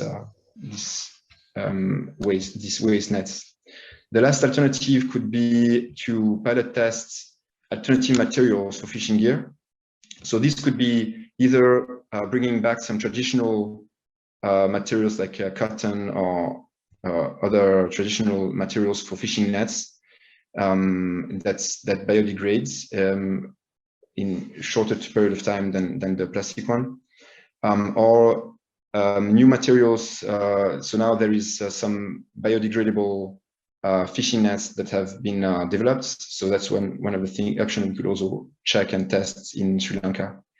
So that's for fisheries. And then for microplastic, so there are different things we could do. So one of them could be really focusing on the awareness raising campaign about microplastic, especially microfibers, but also microbeads. And there is a series of things we could do to raise awareness to the general public about these issues, like working with radio stations, doing stands in the streets in specific location where there is a high visibility, and then using social media, traditional media, to raise these issues as well, and some advocacy also, and information for policymakers and so on. The second option would be to reduce microfibers release from the textile industry. So this would consist of working with a textile factory to do an audit, identify the hotspots for microfibers releases, and then to provide a series of intervention that we could propose to prevent such releases. And those could be from the way the clothes is being processed, or it's being washed, or using some filters for to capture the microfibers. Also, maybe even working with RMG on trying to identify some alternative materials that release less microfibers. We could also do a test on microbeads. So microbeads is less of an issue for microplastic than microfibers, which is typically much more important, but it's still something that we could test. There is already a lot of different possibilities out there which are microbeads free for cosmetic industry, for instance, or personal care. And we could basically introduce that in working with the retailer, doing some marketing around it and some communication aspects to provide this alternative for consumers. And then the last one is about the plastic pellets loss, what we call nurdles, which I'm sure you're very well familiar because of the spill that happened with the boat last year. And so there is a global campaign called Operation Clean Sweep, which was launched by the American Chemicals Association, that they basically provide a series of guidance and tools, and they have a toolkit that to help with auditing and then with interventions at either a plastic factory or plastic recycling factory on how to prevent the loss of those plastic pellets or the plastic powder. And so we could implement such a scheme with Operation Clean Sweep also in one of the facilities in Sri Lanka. Ideally, looking at the informal sector, we believe that's a key thing we could do. So that's the different options. So now, yeah, I'm happy to hear your questions and your feedback and to discuss those. Thanks, Jost and Fabrice, for the introduction of these components. So let me ask any quick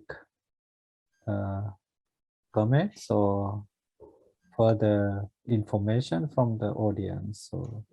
Yeah, I think what would be very interesting, and of course, questions are always welcome to clarify, but also what would be particularly interested in would be the participants' reaction to the ideas that have been tabled.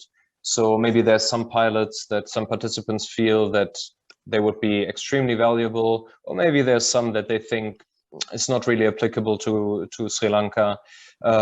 So any of these types of reactions to what was discussed would be really helpful for us. Also, if any of the participants, for example, are aware of or work themselves on similar initiatives, that would also be very valuable to know. So any of these types of information would be most appreciated. Thank you.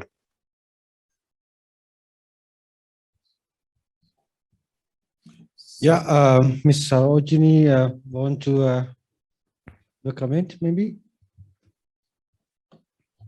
Actually, this is just a proposal project proposed ideas on pilot scale projects regarding packaging sectors. Actually, as an almost proposal, there are parallel activities implemented by different agencies in isolation in Sri Lanka. For example, the Kelaniya University, they have practice that replacing the canteen lunch provided by canteen with lunch boxes.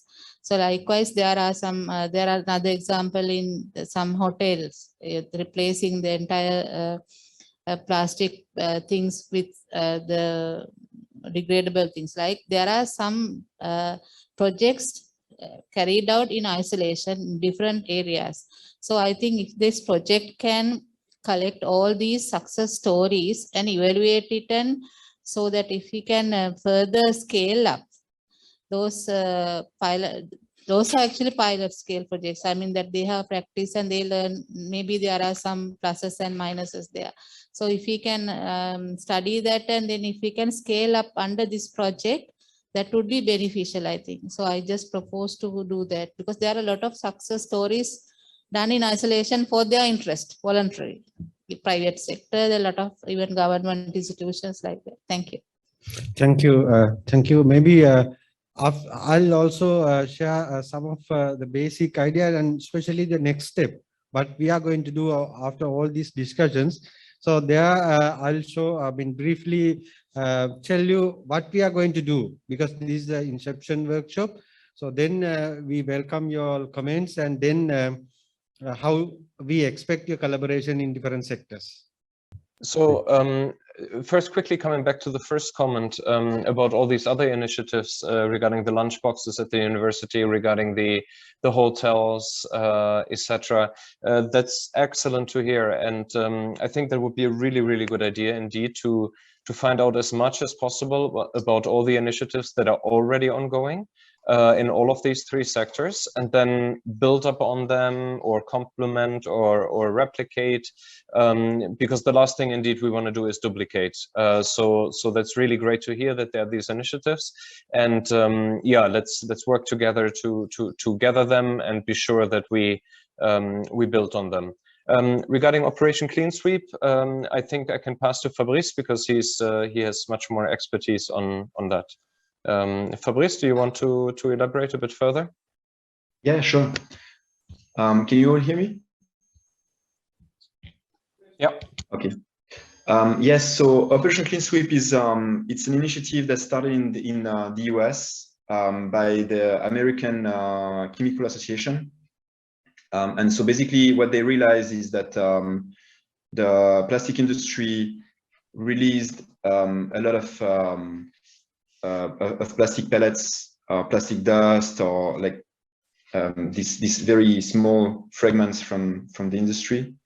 And so they started to put in place. There were a series of issues in the US that were raised to the public regarding these pellets that were found in the environment, and at some point they decided to to tackle this issue, and they came up with this Operation Clean Sweep in the industry, whether it's for, so it covers the whole plastic value chain, but it's especially for plastic manufacturing, but also for transports and for the plastic recycling as well in their operations.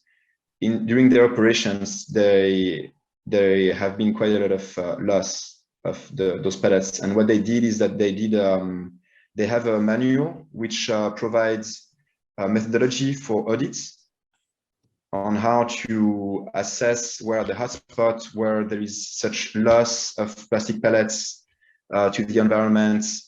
And then there is a series of interventions that can be placed at the facility to prevent such loss, such as, I mean, very simple things, like providing proper brooms and equipment to clean the floor, to avoid that the pellets, when there is if there is rain or other aspect, that they don't go into the drainage system and eventually to the environments. So having like processes in place where they will regularly clean the floors, collect these pellets, having different equipments that they can place in the for the machines to vacuum also the pellets, that it doesn't fall on the floor. Also there have been some different system that they can be placed at the I forgot the term now, but when you have the drainage system, like you have this grill, like this parts where the water will go and flow to the drainage system.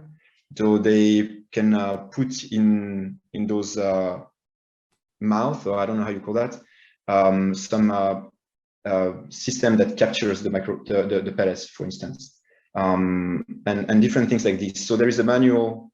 So what we've done is that actually for Ghana is we came in contact with American Chemical Association, as well as the European Plastic Association, I believe it was, and they have done that in the US and in EU quite a lot, and so they could share their best practice and work with us and with the facility in Sri Lanka to implement these different operations and different systems that can be put in place to capture the plastic pellets.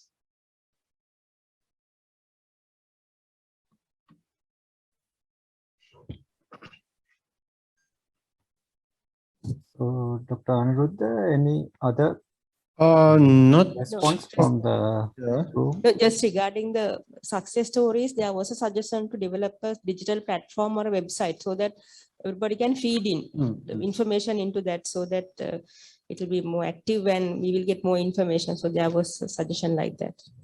Yeah, one more question maybe. And yeah, sorry, just one more suggestion as well. Some of because I think that this is what you call strategies for collecting at the source, reduction in the source rather than other parts. So one other source that I have seen drastically is in public places as well. So I guess everyone knows that there's a collection system in schools, which is a good idea as well. Even I know some of the club societies, if you're working with the Interact or Rotaract clubs as well, and the Leo or the Lion clubs, Leo clubs, which is affiliated to Lion international organizations, to get them involved, so that the one or two societies in our school systems will be also a part of that project. That's one way to establish continuation of that, because they will carry it on as part of their own program as well.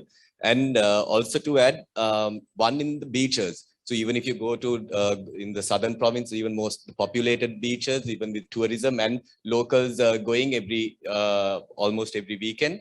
So one thing that is lacking is collection bins. So even the municipal councils in those areas, the Pradesh Sabha, the provincial councils and all, no one has implemented any collection systems on the beach as well. So even previously mentioned, like even someone mentioned Darugamde, and in South and all, most of the expats or small NGOs are doing beach cleanups and stuff, but nothing done by the government as well, or at least having the bins. Because at the moment, because of no bins as well, people are just throwing it out on the beach and all as well. So that could be an suggestion as well. And even in the cities, even I think few years ago, even now in Colombo Municipal Council area, there are some bins that which are on the light post and all, but some are not there anymore as well. So even that has led to some of the basically littering, which is a main cause or source of plastic in the country as well. Thank you. Thank you. Thank you for the nice suggestions. Whether we go for my presentation and then come back to a discussion? Yeah, I think that's good. So yeah, then because we are a bit lagging behind the schedule, and also the physical participants, they couldn't even have a tea from the, I mean, they spent all afternoon session. So we want to quickly break this session after a brief introduction to next session and have a kind of a tea break.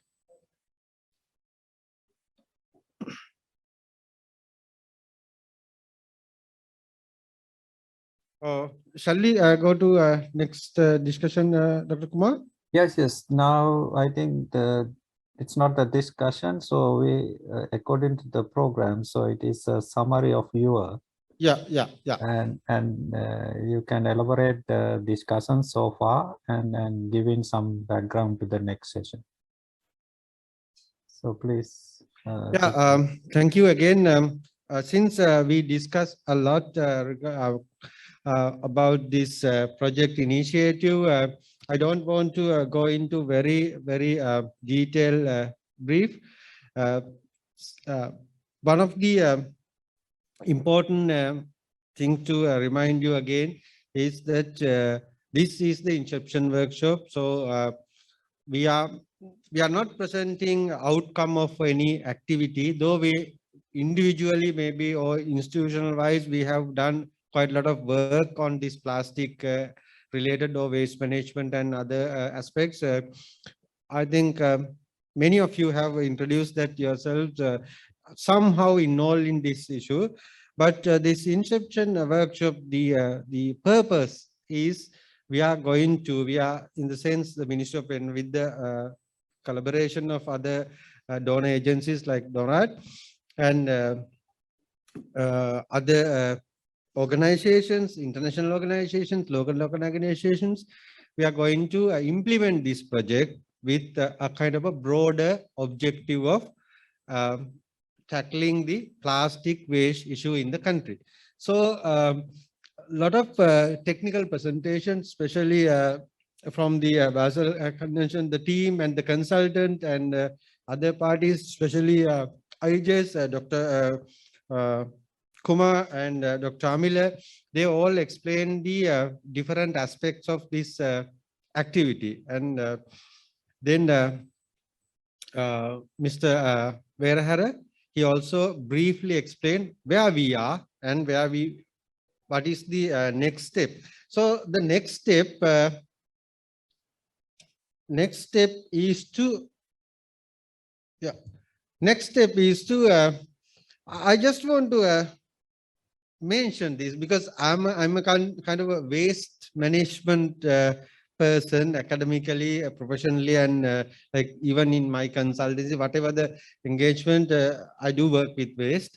So we are in a society where in a kind of a well-developed society, usually the waste management activities are moving in parallel to the socio-economic development. There is no big or very high contrast between different maybe societies, different regions, different hierarchies in the society. But unfortunately, in our country, we do have. For instance, when Colombo municipal area receives more than 95% waste collection and access to waste, somehow any 95% of people in Colombo municipal area or maybe many other suburban cities, they somehow have an access to waste collection service, whereas we have some other local authorities or regional local authorities where they do not have any waste collection service. They have to manage their waste within their premises, either household, maybe institution. So that's the contrast. So we have this first generation. Their intention is to just throw away their waste.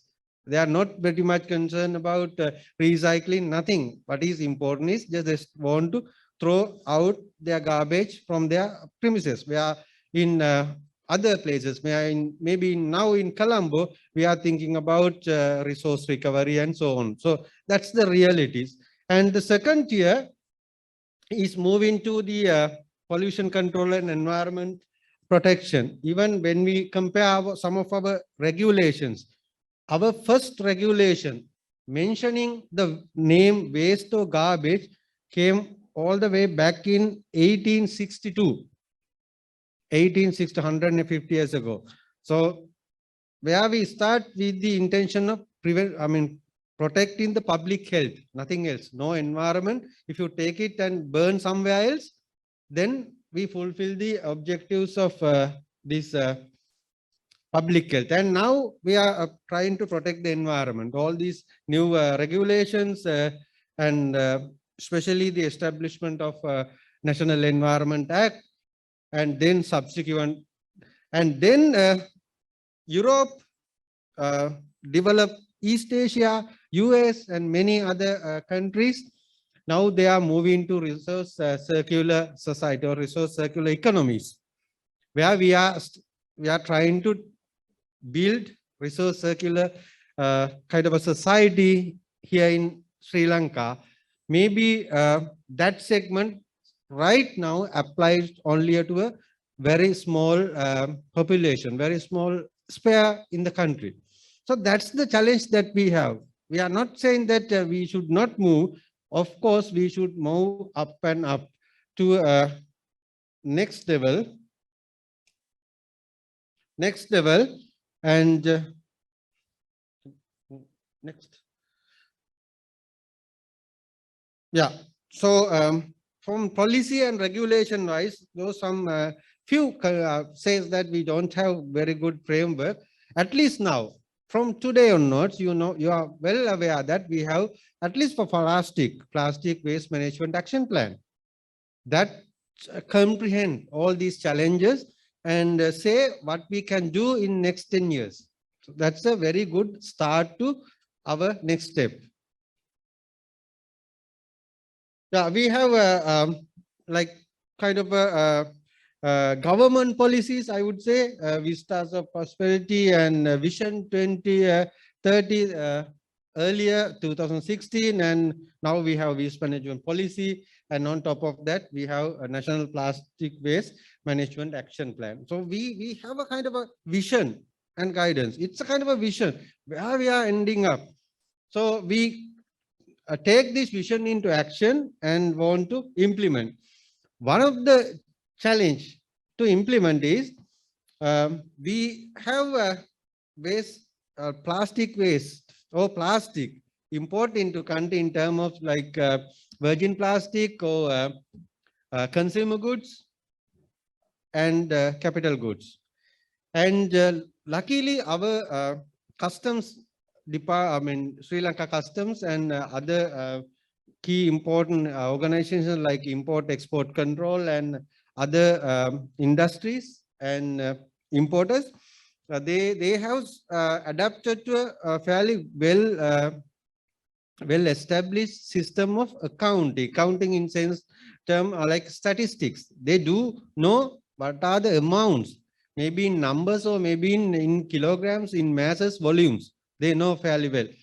But once it flow into the country, within the country, when it exceeds the customs and the harbor or any other landing premises, when it flow into markets, retailers, dealers, they are doing, and very few are having kind of a good relationship with ministries or like industries or maybe environment and other entities, Central Environment Authority, but many are playing in isolation. So that's the main issue we are having right now.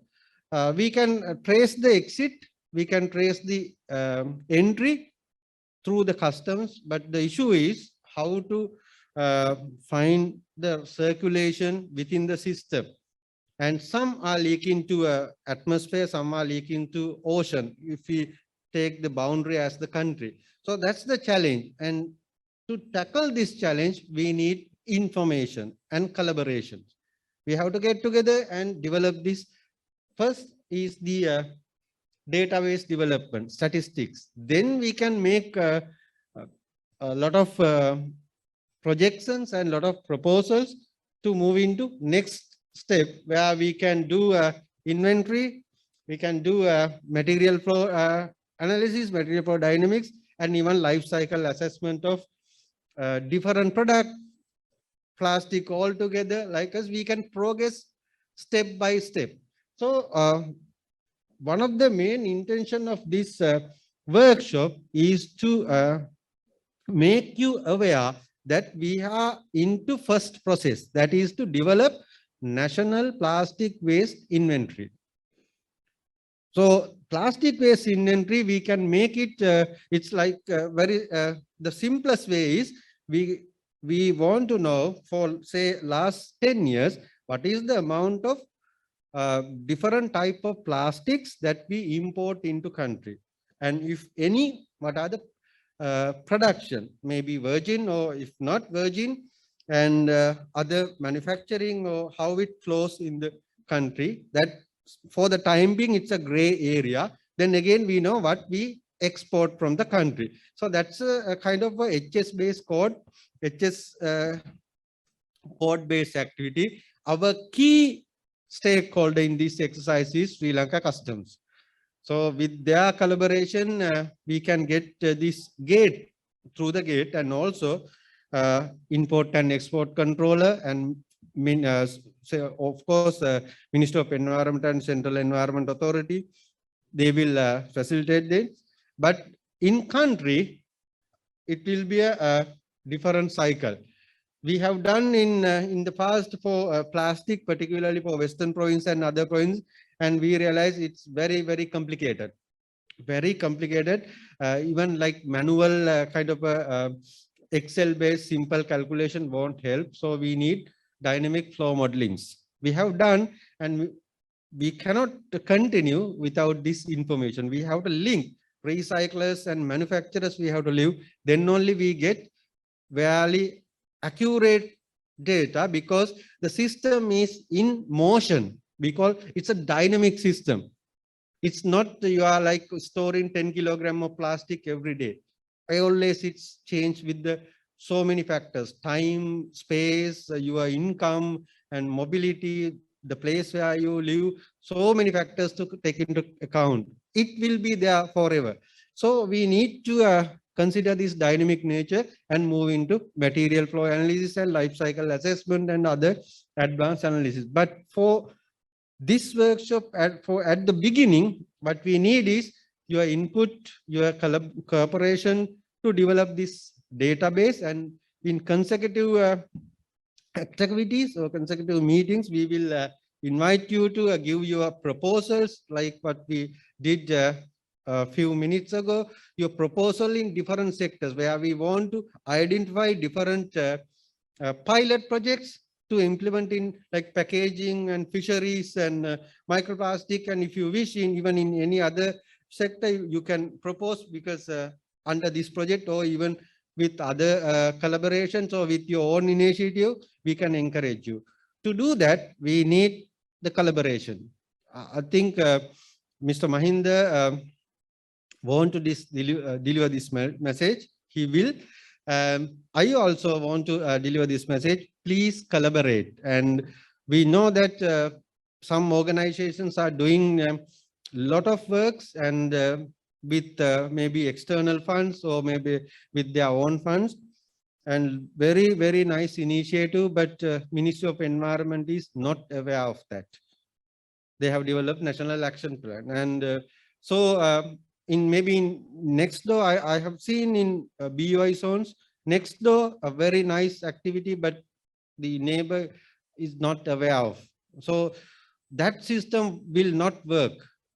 Please, especially for the private organizations, don't hesitate. We are not going behind your rupees and dollars. I think from academic point of view, we are not, and also I know ministry will not try to find out your income or expenditure so on. What we need is how many kilogram of plastic or something. That's fairly enough for us. Please help us and help us to generate this database and consecutive activities. Thank you, Mr. Mahinda. We want to. Yeah, thank you, Dr. Kumar. Mr. Mahinda will add few words before we break for the tea. Thank you. So, Mr. Mahinda. We invite for any volunteers, and please volunteer for this one and identify the sector or what we can, what you individuals can do for the to complete this task. And if you can indicate it in writing, so what are the things you are doing and how can you assist us to complete this task? I think it is very important. So kindly inform us in which sector you have data and what activities you are doing, and we will be able to send you a kind of format to be filled. I think tonight the core team will work on a kind of format, and then we will share that format with you all. And then I request from all the participants, online participants and also the physical participant, to please fill that format and hand over to the consultant, Dr. Anuruddha, so that we'll be able to, it made easy for us to complete this task. Thank you. So thank you very much, Mr. Mahinda. So let me take now to close this session. I want to thanks again to Ms. Tatina, Victoria, Melissa, Amila, Jost, and Fabrice and now of course Dr. Anuruddha for giving a lot of inputs and then sharing the work that we are going to do. And also all the participants in the room and also the online, and sharing their views, comments, and advice how we should go forward. I found a lot of things is going on already. What we are proposed, but how to collaborate and how to refine them and how to scale up them is something this project can do together for the ministry. And in that sense, let's going to close this session. So we're a little bit late in the work, but I found it is quite good because we had a good chance to talk each other openly. It is made good. So I think we close this session. And how about the 15 minutes? That was in the program, 10 or 15 minutes? Yeah, we can break for 15 minutes. And before, thank you very much, Dr. Kumar, for your moderation and very nice strategy to bring out all these suggestions and comments from the audience, both from the physical audience as well as the virtual audience. Thank you very much again.